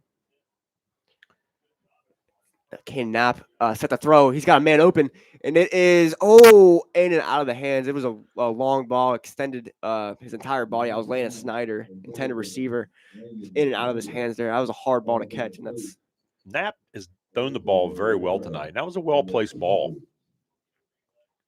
Let's get a quick little replay here, brought to you by the Health Plan Replay. And just that was almost just a diving catch there. Look at that. Yeah, the ball was well placed. Knapp's thrown the ball very well, and I've been very impressed with him over the last couple games. He's gotten so much better. Oh my goodness. Oh my goodness. Yes, he has. He's really came into his own. Speaking of, look at that ball. Kane Martin, 4th touchdown of the day. Wow, Kane Martin is having himself a day against Point Pleasant. Not very pleasant for Point Pleasant. How about that? John Marshall now takes a 41-14 lead with the extra point to follow from the Knapp touchdown pass to Martin with 5:21 to go in the 3rd quarter. Make it 4 touchdowns for Kane Martin. John Marshall's offense, Quinn, is really come alive here in the last couple weeks, and they have looked very, very polished. And if they can get into the playoffs, they might be able to surprise some people once the postseason starts. Little dark horse. They could be. They could be a dark horse, little spoiler going to the radar. It's been a while since John Marshall has made the playoffs. Yeah, I think. That last touchdown was in the Victory Toyota red zone. And let's get a look at that touchdown brought to you by the Health Plan Replay here. Kane Martin, just unbelievable hands. Listen, don't judge a man's hands by their size. Look at him. He's got 4 touchdowns a day with those things. Bam. Well, he's obviously been well coached. His route running has been excellent today. Has he been well coached or well trained? And right now, John Marshall is offensively looking very, very strong. Point Pleasant is now down 42-14 with 5:21 remaining in the 3rd quarter. I'm not sure how long. I don't know if we have a statistician on staff here can find out, but I don't know how long it's been since John Marshall's put up over 50 points. Probably 50 years. Nah, I'm sure it's not that. Well, I'm sure. I mean, but I think the last time John Marshall technically made the playoffs was 2020, but doesn't really count since it was COVID. Well, I would count it because everybody else had the same situation. Well, I know, but I'm saying John Marshall made it because other teams got out. Okay. High kick from John Marshall. Ball lands. It is a live ball. Point Pleasant does fall on it. Solid pitch. Let's go down on the field to Christian Turak with an on-the-field interview.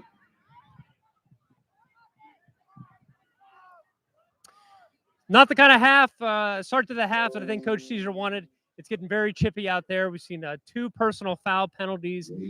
They're hitting each other out there. Point Pleasant is not going away by any stretch here. 2 possessions, though, 2 touchdowns for the Monarchs. Let's see what happens with Point Pleasant here. Let's see if they can stay in the game in any sense of staying in the game on this possession here. So it's a chippy game here. Let's hope we have a good end of the second half. Back to you guys. All right, we're back. Point Pleasant, 1st and 10 on the 25. And let's just also to keep in mind, Point Pleasant has a 3.5 bus ride back after this. So JT Morris on the stop for the Monarchs did a great job coming up and getting a tackle for a loss. Did a nice job of keeping leverage on the running back for Point Pleasant. And that's just what you're coached to do. You can't let receivers or the running backs get outside leverage on you. and he did a nice job there and got a TFL.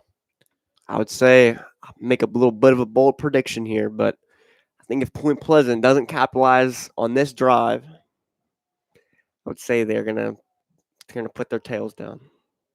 Boom, intercepted. Number 8, or no, who is that? That's number 6.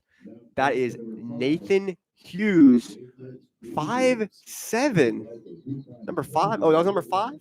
Jacob Caesar. Here's the health plan replay. I'll tell you what, Point Pleasant is also lucky there as the ball was caught and being returned that they didn't get a targeting call on the tackle because number 7 came in and led with his head. Just high point the ball. That's what you want to do. That's how you do it. That's the 11th interception for Caden Hill. So he's thrown a few. He's had some nice passes though, but he throws the ball quite often. So Jameis Winston also at 30 touchdowns, 30 interceptions. Yeah, that is true too. So big, got a big chance, big rewards. Yeah, Kane Knapp really under pressure here. He's it's still caught. He's going to make something out of nothing here. Kane Martin is taking everything into his own hands today. I mean, this guy's doing everything in his power to put the team on his back. Kane Martin getting up past the 40-yard line, up to the Monarchs, about 39-yard line. And Point Pleasant 39-yard line. Whammon for Point Pleasant saved what could have been a much bigger play for John Marshall. Let's take a look at that on the replay. Okay, I'm going to have to switch to my Quentin West player of the game to Kane Martin. It was Waymanham, but Kane Martin is really he's taking it for himself. I just created that award today, and it's prestigious. So it's just an honor for him. And Kane Knapp's going to hand it off to Hayden Fordyce, who's going to get close to that first down marker. Look like he's going to be about 1.5 yards short, maybe 2 yards. Going to bring up a 3rd and about 2. Let's look around John Marshall. Let's look around the valley real quick. Union Local 14, Colonel Afrocentric 12, Grandview Heights 0, Toronto 28, Bishop Rosecrans 21, Connaughton Valley 34, Danville 54, and Steubenville Catholic 0. I know I'm a newbie in Danny's this area, but where is Toronto? Ohio. I know that. By Lake Erie. Oh, okay. Okay, John Marshall, 3rd down and short.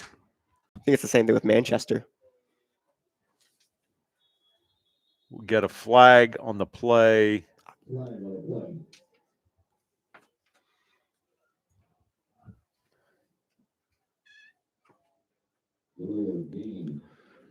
Delay of game on the Monarchs. We just got our statistician. The last time that John Marshall scored over 50 points was against Buchanan Upshur in 2020 when they put up 55-7.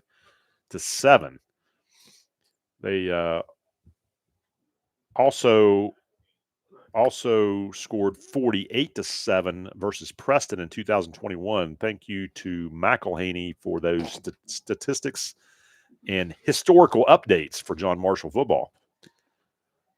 Another screen pass from John Marshall. It's Landon Snyder. Quick there feet. There is some laundry on the field. Yeah. That's going to come back. You can see number 55, Kyle Williams, there kind of putting his hands up, but possibly the most guilty man on the field there. I mean, holding it is. John Marshall will come back. Let's get another look at that, brought to you by the Health Plan replay here. That one was, I'm going to say it. It was pretty clear. Saw that one. Yep. Yeah. It's Kane Martin. Block in the back. Kane Martin. Can't do that. He's got 4 touchdowns. We should know better. Come on. If you see the back numbers, you don't touch them. 3rd and 13 for John Marshall. Just over 2 minutes left to go in this third quarter. Kane Knapp. Empty set. An empty set, yeah. 3rd and 13. He's going to draw back to pass. He's going to quick pass. Oh, and they're going to throw the flag. No. Somebody threw it. Yeah, the one official kept trying to reach for it, and he couldn't get it out. I didn't know if he's going to get it out or not. So the official closest to the sideline was able to get his out of his pocket, and they did throw the flag. That's going to be pass interference on Point Pleasant. It'll be an automatic first down for the Monarchs. So 15 yards That will put John Marshall inside the 32-yard line. Here's the health plan replay.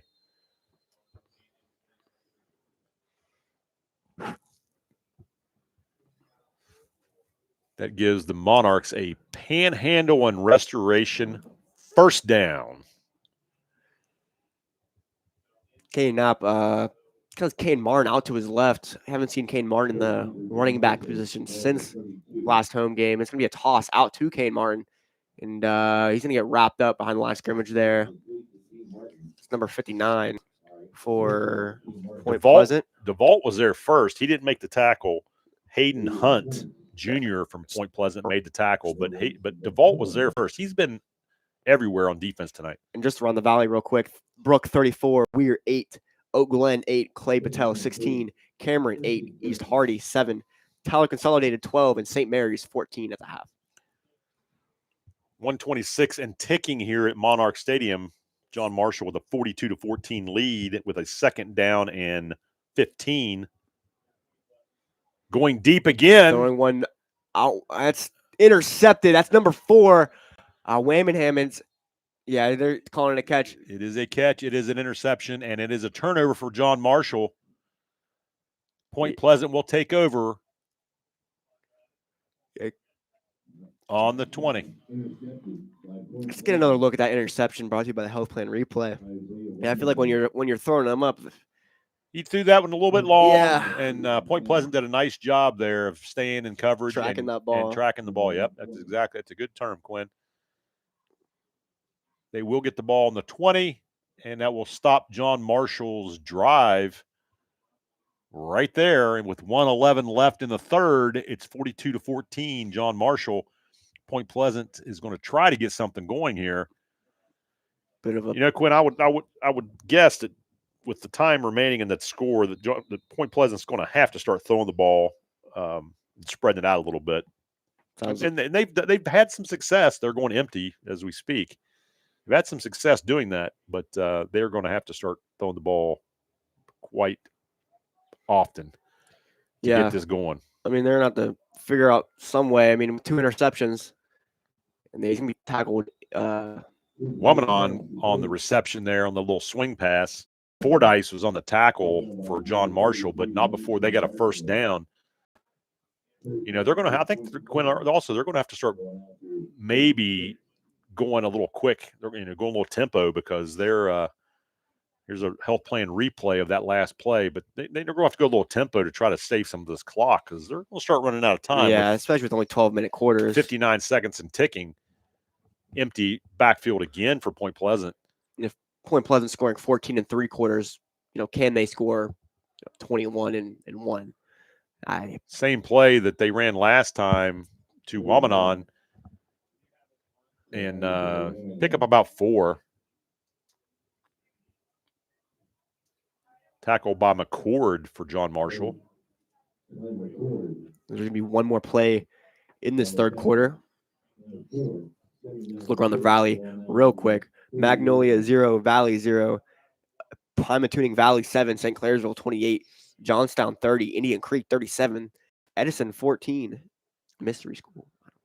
Now we're back at Monarch Stadium, 2nd and about 7. It's a design QB run. He's going to get up close to that first down marker. They're going to give it to him. He got the first down. Clock is still going to run, and that's going to as soon as they start the clock. And, so go ahead. Let's the score being JM 42, Point Pleasant 14. We'll be after the short break with more action live inside Monarch Stadium. Medicine. Here, it's more than a practice. It's a promise. To get you home sooner and get you back out there. To push the boundaries of what convention says is possible. To stop at nothing, no matter what. That's why medicine is in everything we do.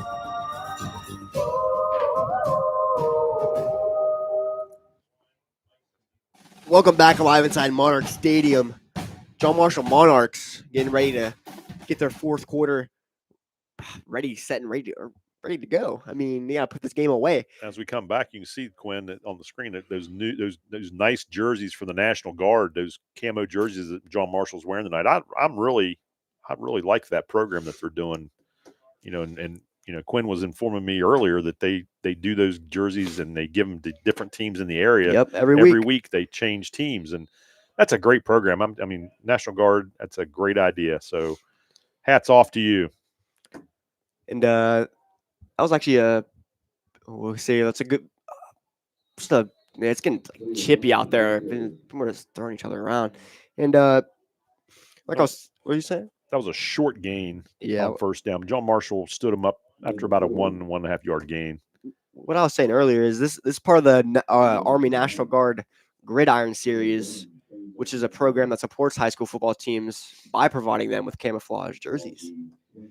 It's pretty cool. I mean, it started out with just like military appreciation games, and now it's grown to partnerships with state high school activities and commission and community recruiters coming to the schools. It's really grown a lot. It's a great program. There's a host of John Marshall players on that tackle. Wayman on the ball. It was the ball carrier. Morgan, number 35 for John Marshall, was there for the stop initially. Let's look around the valley. Union and Danville 54, Steubenville 0, and that's gonna be the final. Chip Rosecrans 27, Kanawha Valley 42, Union Local 14, Afrocentric 12, Grandview Heights 0, Toronto 28. Third and about 3 for the Big Blacks.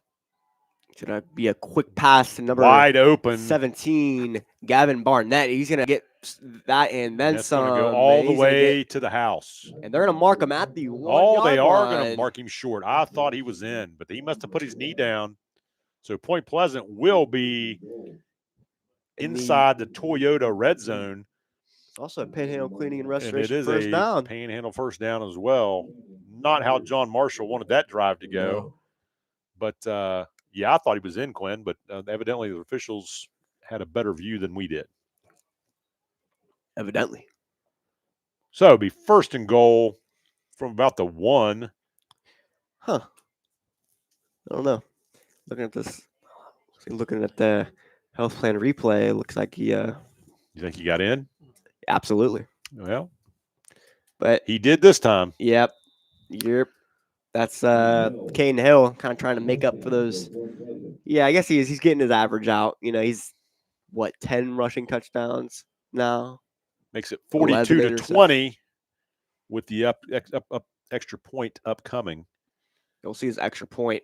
Like I said, this kicker's been not very focused. Kevin, look when he takes the steps. You're supposed to be looking at your. Okay, whoa! He's taking kickoff steps already. See this? He's doing this. Look at this. He's not looking at his feet. He's looking around. Should be looking. It's just him and his holder right now. Just him and his holder. It's all it should be. Look, ready? Here he goes. No follow through. But he's got a good leg. But he's got a good leg, and it goes through. He puts it through the uprights. So with 9:56 remaining in the contest, it's 42 John Marshall, 21 Point Pleasant. John Marshall will receive the kickoff and see if they can put on some more points. They are 8 points away from breaking the 50 mark.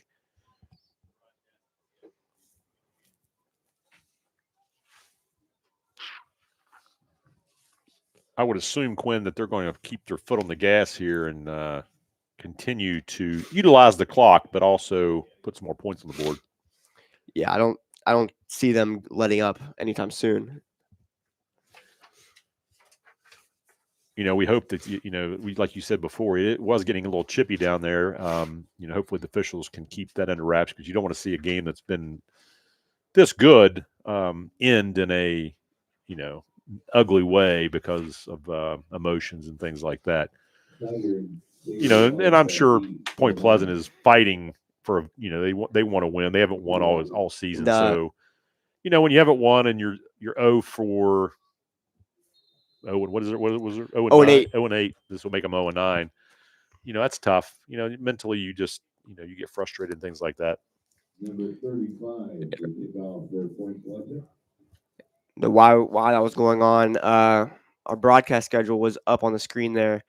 We'll be back next week for Wheeling Park at home here. It's the rivalry game. Yep, last home game, barring a playoff home game. Kickoff for Point Pleasant goes out of bounds, so the ball will be placed on the 35-yard line of John Marshall. That's where they'll take over with 9:56 to go, up 42-21 on Point Pleasant. You know, I mean, you never want to say it's over, Quinn, but right now it's looking pretty comfortable for John Marshall. I think they just want to finish this game clean. Feed the beast. And you know, you probably, I'm not gonna say they're not gonna throw the ball, but I would say you're gonna see some running and try to run some of this clock out. Yeah, just take chunks off. Let's 2 run plays. You don't get the first down, pass it. You know, that's so like if I had the playbook in my hand. That sounds like the Steelers offense right there. What? Two run plays and pass it and punt. Whoa, that was last year. We're better this year. Mike Canada. Yeah.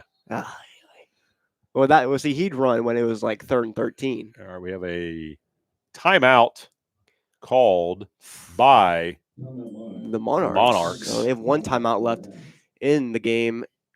Obviously, I don't think they'll really need it, but they do have 1 left to spare. And Point Pleasant still with all 3 of their timeouts, so they can still cause this game to really go out longer than it needs to be. Well, we got a little break. Let's give a shout out to DeFelice. They have a monthly special. The WJMH crew would like to thank DeFelice Brothers Pizza in Moundsville for feeding the crew this season. Visit them at their new location, 805 10th Street, and check out their monthly deals.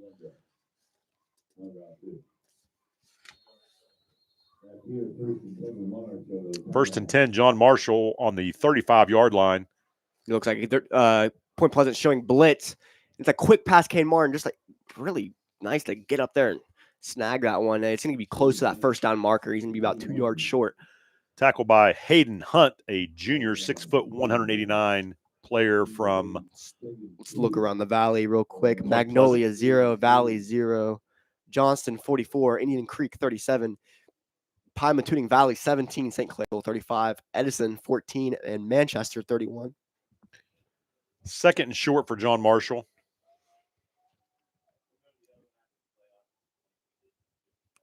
K Knapp is going to get set here. He's got 1 man to his right. He's going to fake the pitch. He's going to John Marshall's loved Snyder. that. Yeah, they've loved that screenplay today. And it's working. I mean, that's going to get him the first down. Oh, a little extracurricular there. Looks like he's getting a little. Senior Gage McCoy on the stop for Point Pleasant.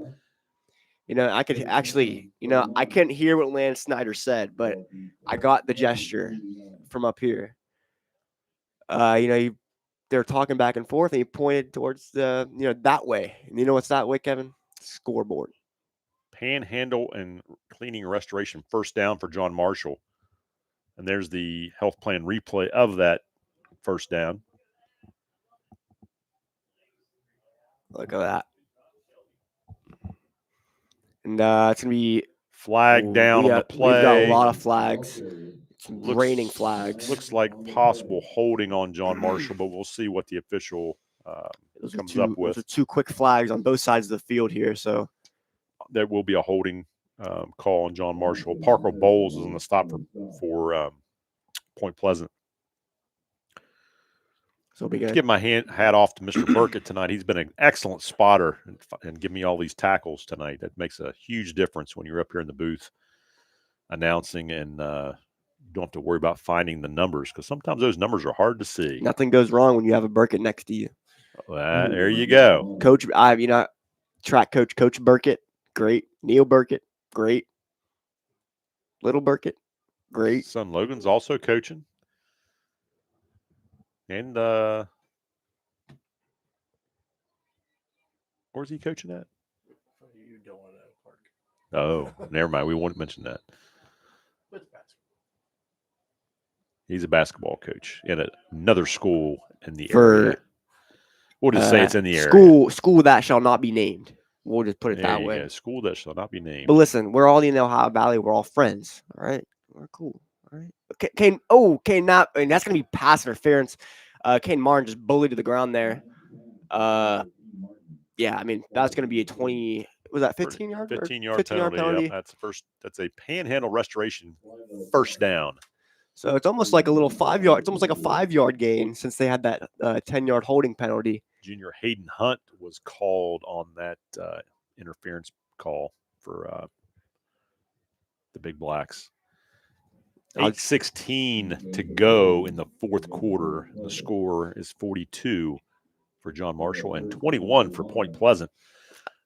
They're going to be placing the ball on the Point Pleasant 42-yard line at Point Pleasant, it appears. I get a feel for Point Pleasant. They come all the way down here. I'm sure they leave school early to come down here to get hammered. I will say this, Quinn. I believe Point Pleasant is a way better football team than 0-9. They have some skill and they have some good players. But you know what, Kevin? You know what you said about the kick? The kick might be one of the best kicks ever. It might be the best kick. It might be good from 60, but if it's wide, it's all you're going to see on the stats. All they're going to see is 0-9. That's true. Here's that second slide around the valley. Union Local 21, Afrocentric 12, Grandview Heights 0, Toronto 41, Bishop Rosecrans 34, Connaughton Valley 42, and that Danville game has been over 54-0 against Student. John Marshall got a panhandle first down on that last play. Quick screen. Oh, and not much room. Yeah, looks like Jacob, number 8 there, Jacob Thames. Gage McCoy, senior, made the play for the Big Blacks. One of my best friends, Jacob Thames, down there. He was trying to find a block, and another Monarch took the block that he was about to get. And it kind of just took him for, I guess it was first come, first serve, and he had no blocker to get. So kind of became an extra defender there. Kind of surprised, Quinn, that they're throwing the ball still. I really thought they'd try to run the ball and run some of this clock, but they definitely want to put some points up. Yeah. I mean, they're still rolling, and there's a first down. I mean, it's going to stop the clock for a second here, so they spot the ball. But another panhandle restoration, first down for John Marshall, and we're gonna have a quick little timeout here.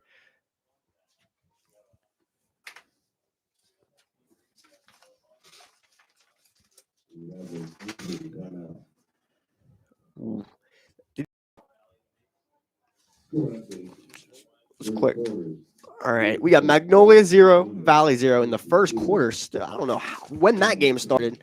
Johnstown 51, Indian Creek 37, Pymatuning Valley 7, Claresville 35, Edison 14, Manchester 38. Kevin, I think I have a little bit of a question like you. Where's Manchester, Ohio? Well, I'm assuming it's not West Virginia. Yeah, I mean, I think Ohio, they have like a knack for stealing other cities. Manchester, Toronto. I don't know. Liverpool. Have you seen East Liverpool? I know where East Liverpool is. Is that not? Am I catching on? Manchester is just southeast of Dayton, it appears. Dayton. I'm sure that's not taken either. Looks Kane Martin. He's gonna see if he'll stay in bounds here, and he's gonna get close to that touchdown, that pylon. He's gonna get maybe to that 2-yard line. He is going to locate himself in the Victory Toyota red zone, where he's going to have it first and goal inside the 2-yard line. Let's get another look at that, brought to you by the Health Plan Replay here. And he did manage to get out of bounds, so the clock will stop, which doesn't hurt or not hurt the Monarchs, considering they are on the 2-yard line. So we'll see if the Monarchs can punch it in here. If they'll get some personnel issues changes here for John Marshall. Somebody wasn't on the field. Maybe they're putting in the backup guys, I think somebody just forgot to go in. Oh, there is a huge stop for Point Pleasant by 56, DeVault. And he just stood him up right right in his tracks.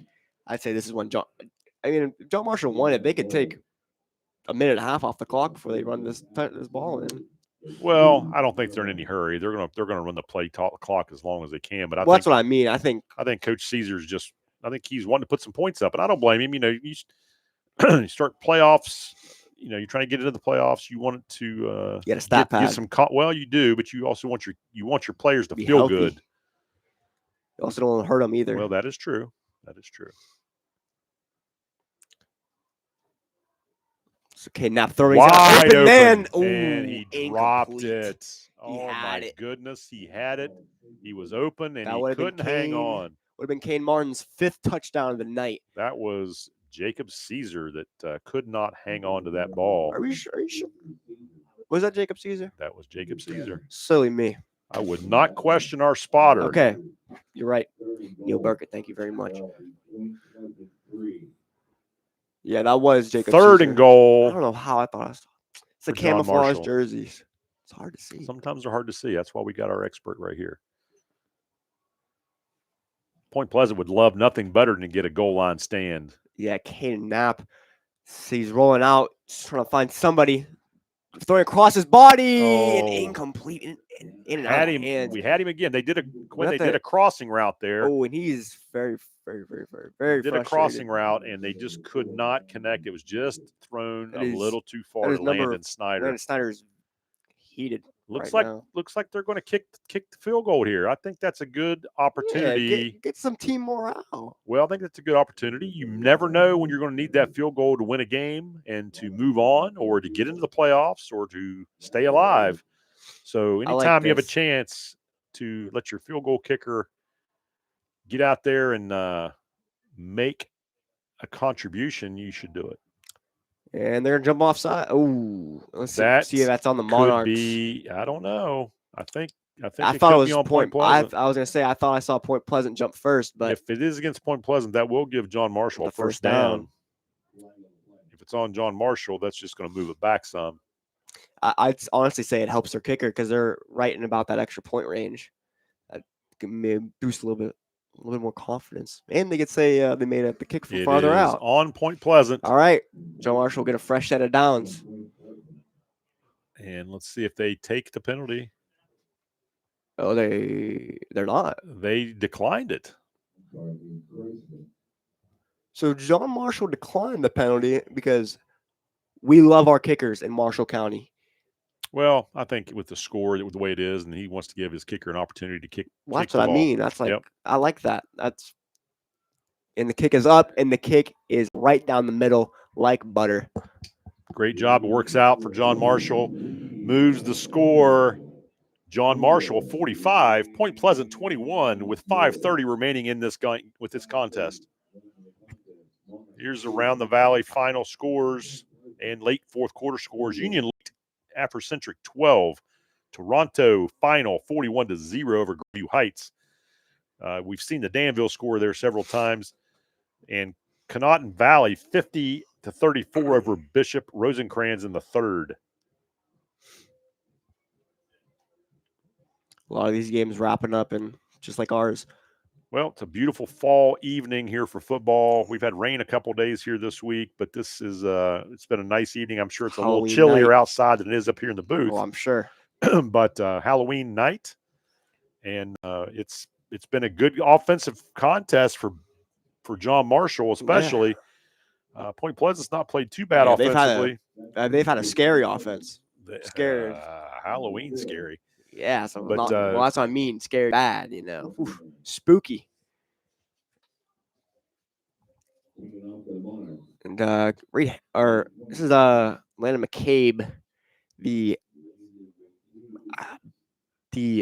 second kicker, getting ready to get some reps out here, ready to kick off. Right now, it is. Right now, Point Pleasant is wanting to just try to finish this game touchback strong. Maybe try to get some points on the board here before the end of the game. They're going to go 0-9, Quinn, but again, I think they're way better than their record indicates. They seem well coached.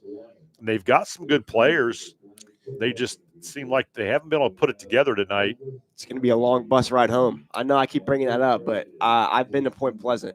I've been on that bus ride to Point Pleasant my freshman year when I was at Wheeling Central, and that was the longest bus ride of mine. I mean, that was dreadful. That was longer than the bus ride you guys went in the playoffs? Dreadful. Down to southern West Virginia? Dreadful. It was worse than that. Wow. It was dreadful. It must have been really bad if it was dreadful. It was dreadful. It was terrible. All right, Point Pleasant takes over 1st and 10 on the 20 with 5:30 left to go in this contest. Empty set. Ooh, spinning through a tackle. They're going to get to the first stay in down. bounds. That is a Panhandle Restoration first down for Point Pleasant. Moving the chains. Right now, John Marshall just needs to play solid defense, keep everything in front of them, make Point Pleasant earn every yard they're getting, and not give it beat deep and get beat quick. Yeah, they want defensively. They want to, they want to play as well as the offenses have put out there, and they don't want to give up any points here in the fourth quarter. No, any more points. I think the John Marshall defense has done. They've done a nice job. Relatively good job, of containing the Point Pleasant defense. It's just those couple, honestly, plays you can't really do anything against. I mean, they're good, athletic, hard-nosed plays, I feel like. Now Point Pleasant's just kind of dinking and ducking. Let's look around the valley. Brings up 2nd down. Brook 46, Weir 10 in the 3rd quarter. Cameron 8, East Hardy 7. Close game there. Oak Glen 8, Clay Battelle 16, Tyler Consolidated 12, and St. Mary's 21. That game in Cameron's getting close. It's a low scoring game. Big Brody defensive Thomas game. was on the tackle for that last play for John Marshall. Now empty backfield for Point Pleasant. Got a man in motion. Gonna fake off the handoff to him, and the quarterback's gonna be hit as he throws. A little bit of a mix-up in route, it looked like, for Point Pleasant. They had 2 guys in the same area. I'm not sure who he was throwing to there, but John Marshall was in good position. They had people behind safeties, and the outside linebacker was behind the receivers, so they were in good shape. Brings up a 3rd down for Point Pleasant, 3rd and about 6.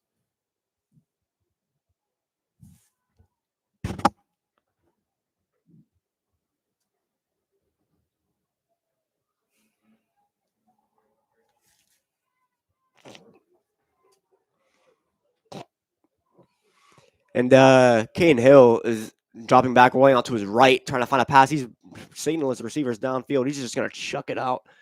Almost a little bit of a collision by some Monarchs. I thought they might have thrown the flag there and a little bit of pass interference, but they did not. I think let them get away with it. I think the refs have a bit of might have a dinner date after this. They're trying to.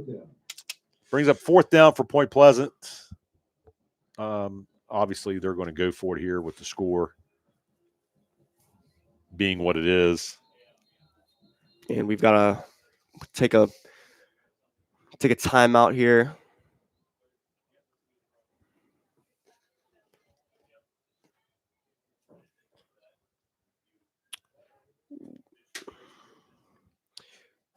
And with the Monarchs leading 45-21, it is time for a quick break and a quick word from our sponsors, and we'll be back shortly.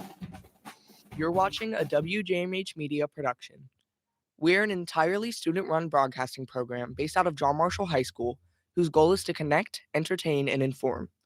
Along with many John Marshall High School productions, WJMH Media has also worked with WTRF, the Wheeling Symphony Orchestra, Augusta Levy Learning Center, OVAC, West Liberty University, and the Marshall County Chamber of Commerce. You can follow us on Facebook, X, and YouTube at WJMH Media.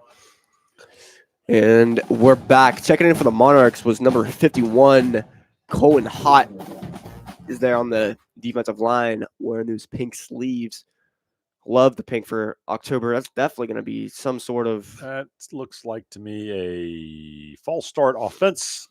It's almost like have you seen in the CFL where that you can run? Yeah, but they still can't run across the line of scrimmage for the ball snap. Oh, I know. I mean, you can't do that in American football. I mean, it looked to me like as many people had jumped off sides there, Quinn. It looked to me like the center didn't snap the ball.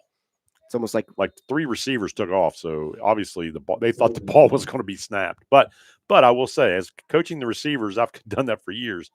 You watch the ball, so they should still not have jumped. Or maybe it was a little. Ooh, I don't know. So a Going long deep. pass here. It's going to be incomplete. That was a well thrown ball though. Yeah, I was going to say that was a good throw to Braxton Bauer around the valley. Magnolia 0, Valley 0. Pymatuning Valley 7, St. Clairsville 35, Edison 14, Manchester 45, Johnstown 51, and Indian Creek 37. Final. Johnstown. So That's as we come back here, we got 3:58 left in the game. John Marshall's up 45-21. They take over 1st and 10 on the 32-yard line of Point Pleasant. And looks like Jacob Caesar is coming in at quarterback.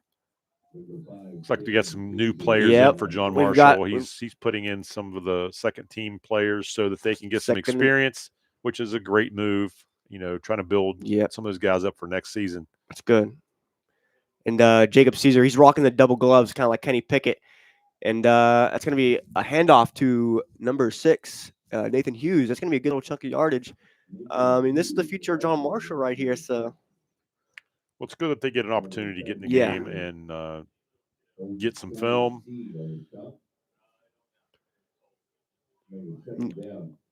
And also, like you said earlier, you don't want to get your starters hurt at this point in the game when the game is at hand. That'd be terrible, especially getting ready to finish up the season next week before the playoffs. I think these are the times at this point during the game when I remember my freshman season where I would just it's like why wouldn't you put me in? God no, it's for the love of the game, for fun. At the end of the day, you gotta let some of these high school kids just get out there and do something. It's a Panhandle Cleaning and Restoration first down.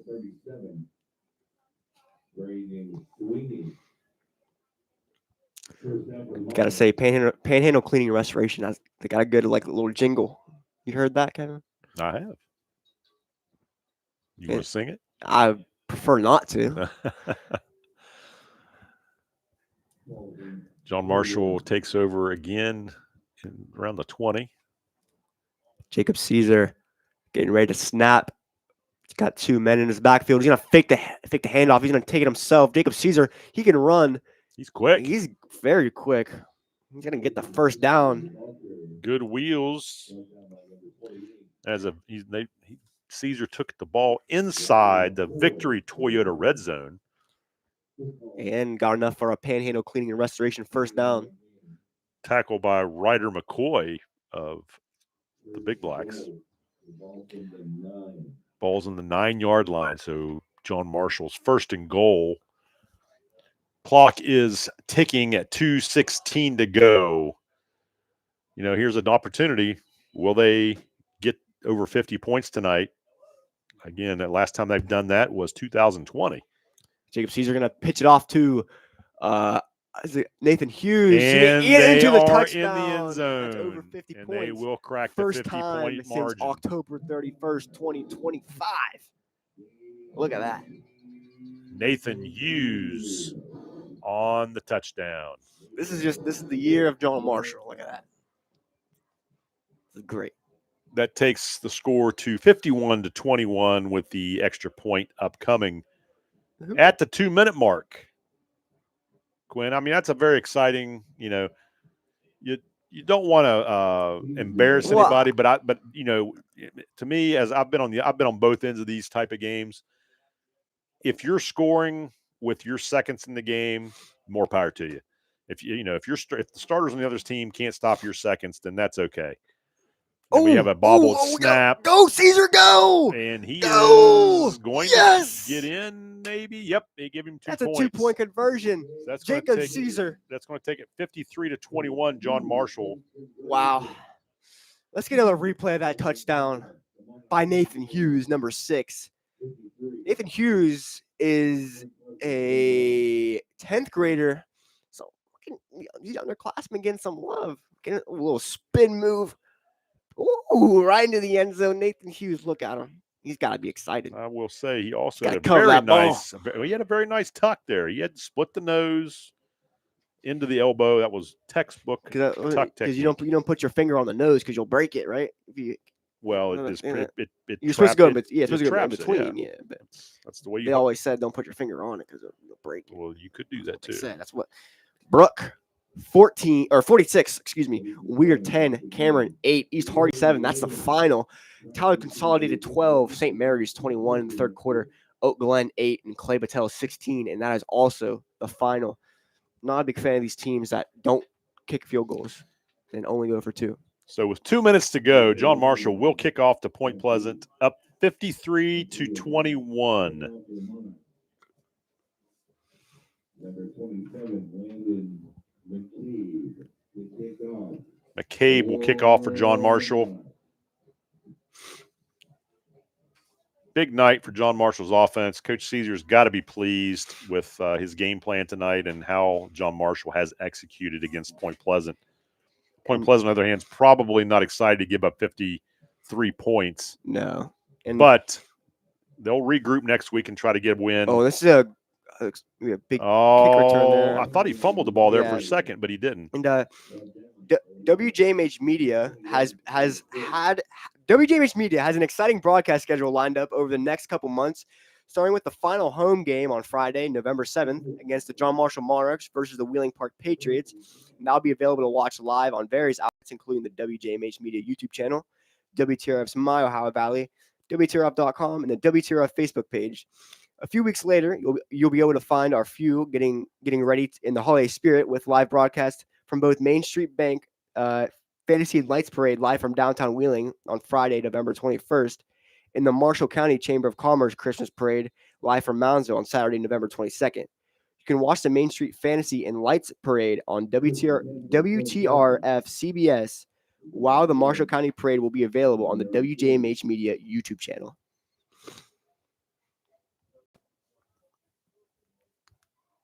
And the big blacks there, maybe getting about a yard. Just kind of. I've been impressed with Caden Hill. I know he's on the short end of the stick tonight, but he throws a really nice ball. I got a thing for lefties. Not like no, I'm left-handed. I don't have a thing for lefties. I'm saying like I feel for people who are left-handed. You know. Yeah. I don't have a thing for. Well, lefties. if you notice, he's also throwing a lot to his left. So all those little short passes and things are going to his left because it's easy for him to open up and throw that way. Just like a righty likes to throw with the right. Yeah. And that's number 1, Khalil Bryant. He's been the running back and hard run there to get the first down, the panhandle and cleaning and restoration first down for the Big Blacks. You know, they're not quitting. I mean, they're still trying to execute. They're still trying to get down the field and get some points on the board. Yeah, John Marshall obviously has some new players in the ball game and try to get them some experience on defense. So, you know, as a defensive coordinator, you like to see those guys step up and do exactly take advantage of this. Well, it's exactly what the starters have done. They don't want to give up points, but get some good experience, and they can build on those things for next season. And honestly, just take advantage of this opportunity because you don't know when you're getting it again, let alone be up by this much. Good defense. That's number 13, Clayton Douglas. He is also in grade 10, 6'2", sophomore. Oh my gosh, what are they feeding him? Jeez. Actually, Douglas is 5'8". Douglas, are you sure? Yeah, that's what it says. Wait. 5'8"? You sure? All right, no, 5'8". He's 5'8". You were trying to give him some inches there. I was. I was looking at somebody else but he did a nice job anyway, coming back and batting that ball down. That was a heads up play by Douglas. Well, even still, most of these kids are 6 foot 6. It's gonna throw it over the middle, over top. Flag there. No flag. I think that was just a high throw. Let's look around the valley. Union Local 28, Afrocentric 12 at the final. Bishop Rosecrans 34, Connaughton Valley 50 in the third quarter. Grandview Heights 0, Toronto 41 final. And Danville Steubenville Catholic game is 54-0 final. Quentin, we have 24.3 seconds left, and it's been a great night here at John Marshall and Monarch Stadium, watching John Marshall really come alive offensively tonight, scoring 53 points. First time they've been over 50 points since 2020. And they're in Wildcat, right? I'm sorry to interrupt you, but they're in Wildcat. And sorry, when I see Wildcat, I get excited. It's a good play. Good formation. That is going to bring up a fourth down for Point Pleasant, but the clock's going to run out here at Monarch Stadium. Final score, John Marshall 53, Point Pleasant 21.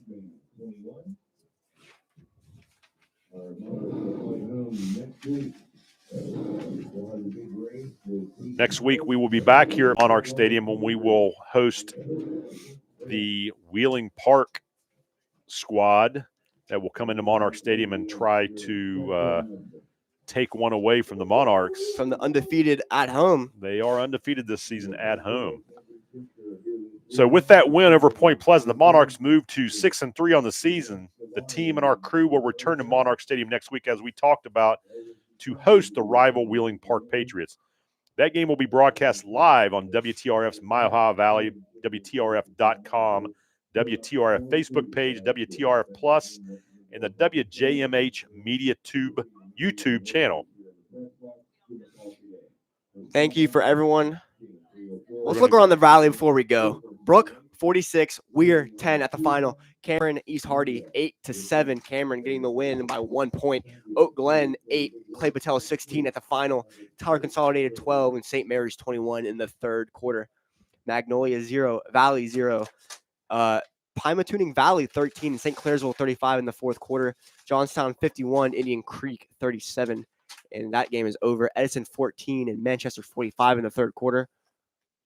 Union Local 28, Afrocentric 12, and that game's over. Grandview Heights 0, Toronto 41. That's the final. Bishop Rosecrans 40, Connaughton Valley 50 in the fourth quarter.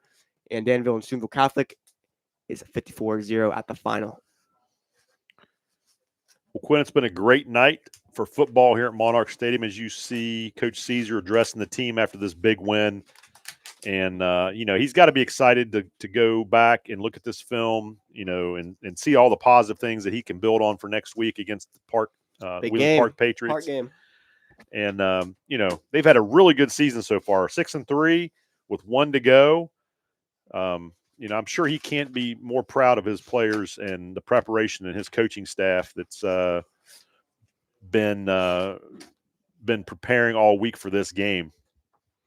But and the players also have done a great job, and they were well prepared, well coached tonight. And my hat's off to Point Pleasant. They never quit either. They were well coached. They executed at times and looked very good. And they got some exciting young players. And I think, like I said, I know I've said this a couple times tonight. Being 0-9, I don't understand their 0-9 because they have some players. It's not a hard schedule. They have a hard schedule, but they definitely shouldn't be walking off with their heads held low because they're a good ball club. And I wouldn't be surprised if they don't pull up a win next week. I'm not sure who they play, but this kid's played hard, and they played to the very end. Yeah, this is the last time I bring it up, but that bus ride is gonna be terrible. Well, after a game like this, I'm sure they're going to sleep. It is a charter bus, though. Well, there you go. It can't be all that bad. You saying you think they're going to sleep? If I was playing and had a game like this and I had that long bus ride, I would sleep. You don't know what the backup kicker's doing, though. Huh? You don't know what the backup kicker's doing. I know I don't. Exactly. Always up to no good. I'm saying as a player, I would sleep on the way home. Yeah, as a coach. If you were a coach, if you were a player. I'm saying if I was a player and I played in a game like tonight, then I would sleep on the way home. Well, yeah, no, you would think like you would do that, but like,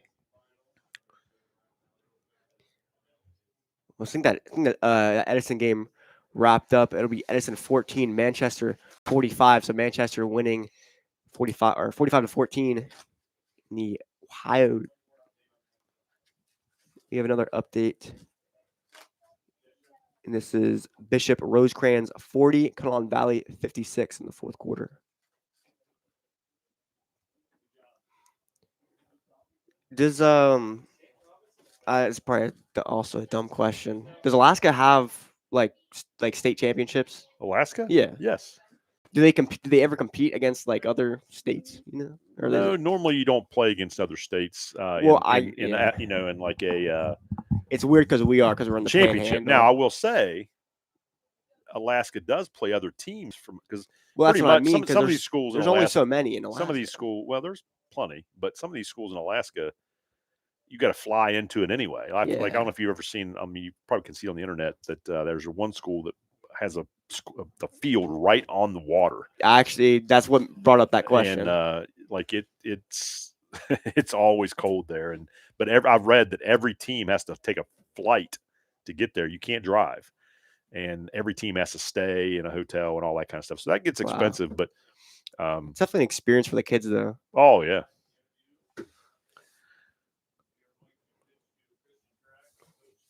Okay, we're going to go down onto the field now with Christian Turak, who is going to interview Coach Caesar about tonight's game. Giving away the Kennedy Award tonight. Who gets it for the Monarchs? Tell you what, I would give it to our receiving core. Outstanding. Also digging through the ball really well. We blocked pretty good up front. We gave him time, but obviously he took some hits there. But our routes tonight were just superb. Offensively, we did a good job. We moved the ball. Obviously didn't run as much as we wanted to, but we threw the ball very, very well. Things got a little sloppy, a little chippy in the second half. There are lots of penalties. How do you keep your team focused when those things happen? Well, we have one goal, and they still know what their goal is. We put ourselves in good shape, 6-3. We got to take care of next week. Maybe the ball will bounce our way. We might get in, but if not, we go show up next week, play extremely hard against a very good William Park team, and go from there. But our kids know that you can't get tossed out. You can't do anything stupid. You can't hurt the team. We had some penalties, on us holding and stuff, but that happens. But we did a nice job rebounding from that. Last game of the season, Wheeling Park, like you said, going to be a tough game. What are the keys for you for the Monarchs to bring back a win? Well, obviously we got to play good defense. They're going to score. I mean, they have a good, very good offense, good quarterback, tremendous tailback. We got to score on offense too. We got to keep the offense going and move the ball, put points on the board. And it might, if it's a shootout, it's a shootout. I like our chances, and we'll go from there. Thanks, Coach. Congrats on the win. Good luck next week. We'll see you then. Okay, thank you. Christian Turak for JMH Sports. Back to you guys. Thank you, Christian. And with that win over Point Pleasant, the Monarchs moved to 6-3 on the season. The team and our crew return to Monarch Stadium next Friday, November 7th, as the Monarchs host rival Wheeling Park. That game will be broadcasted live on WTRF's My Ohio Valley, WTRF.com, the WTRF Facebook page, and the WTRF Plus and the WJMH Media YouTube channel. For everyone here at WJMH Media, thank you for watching and have a great night.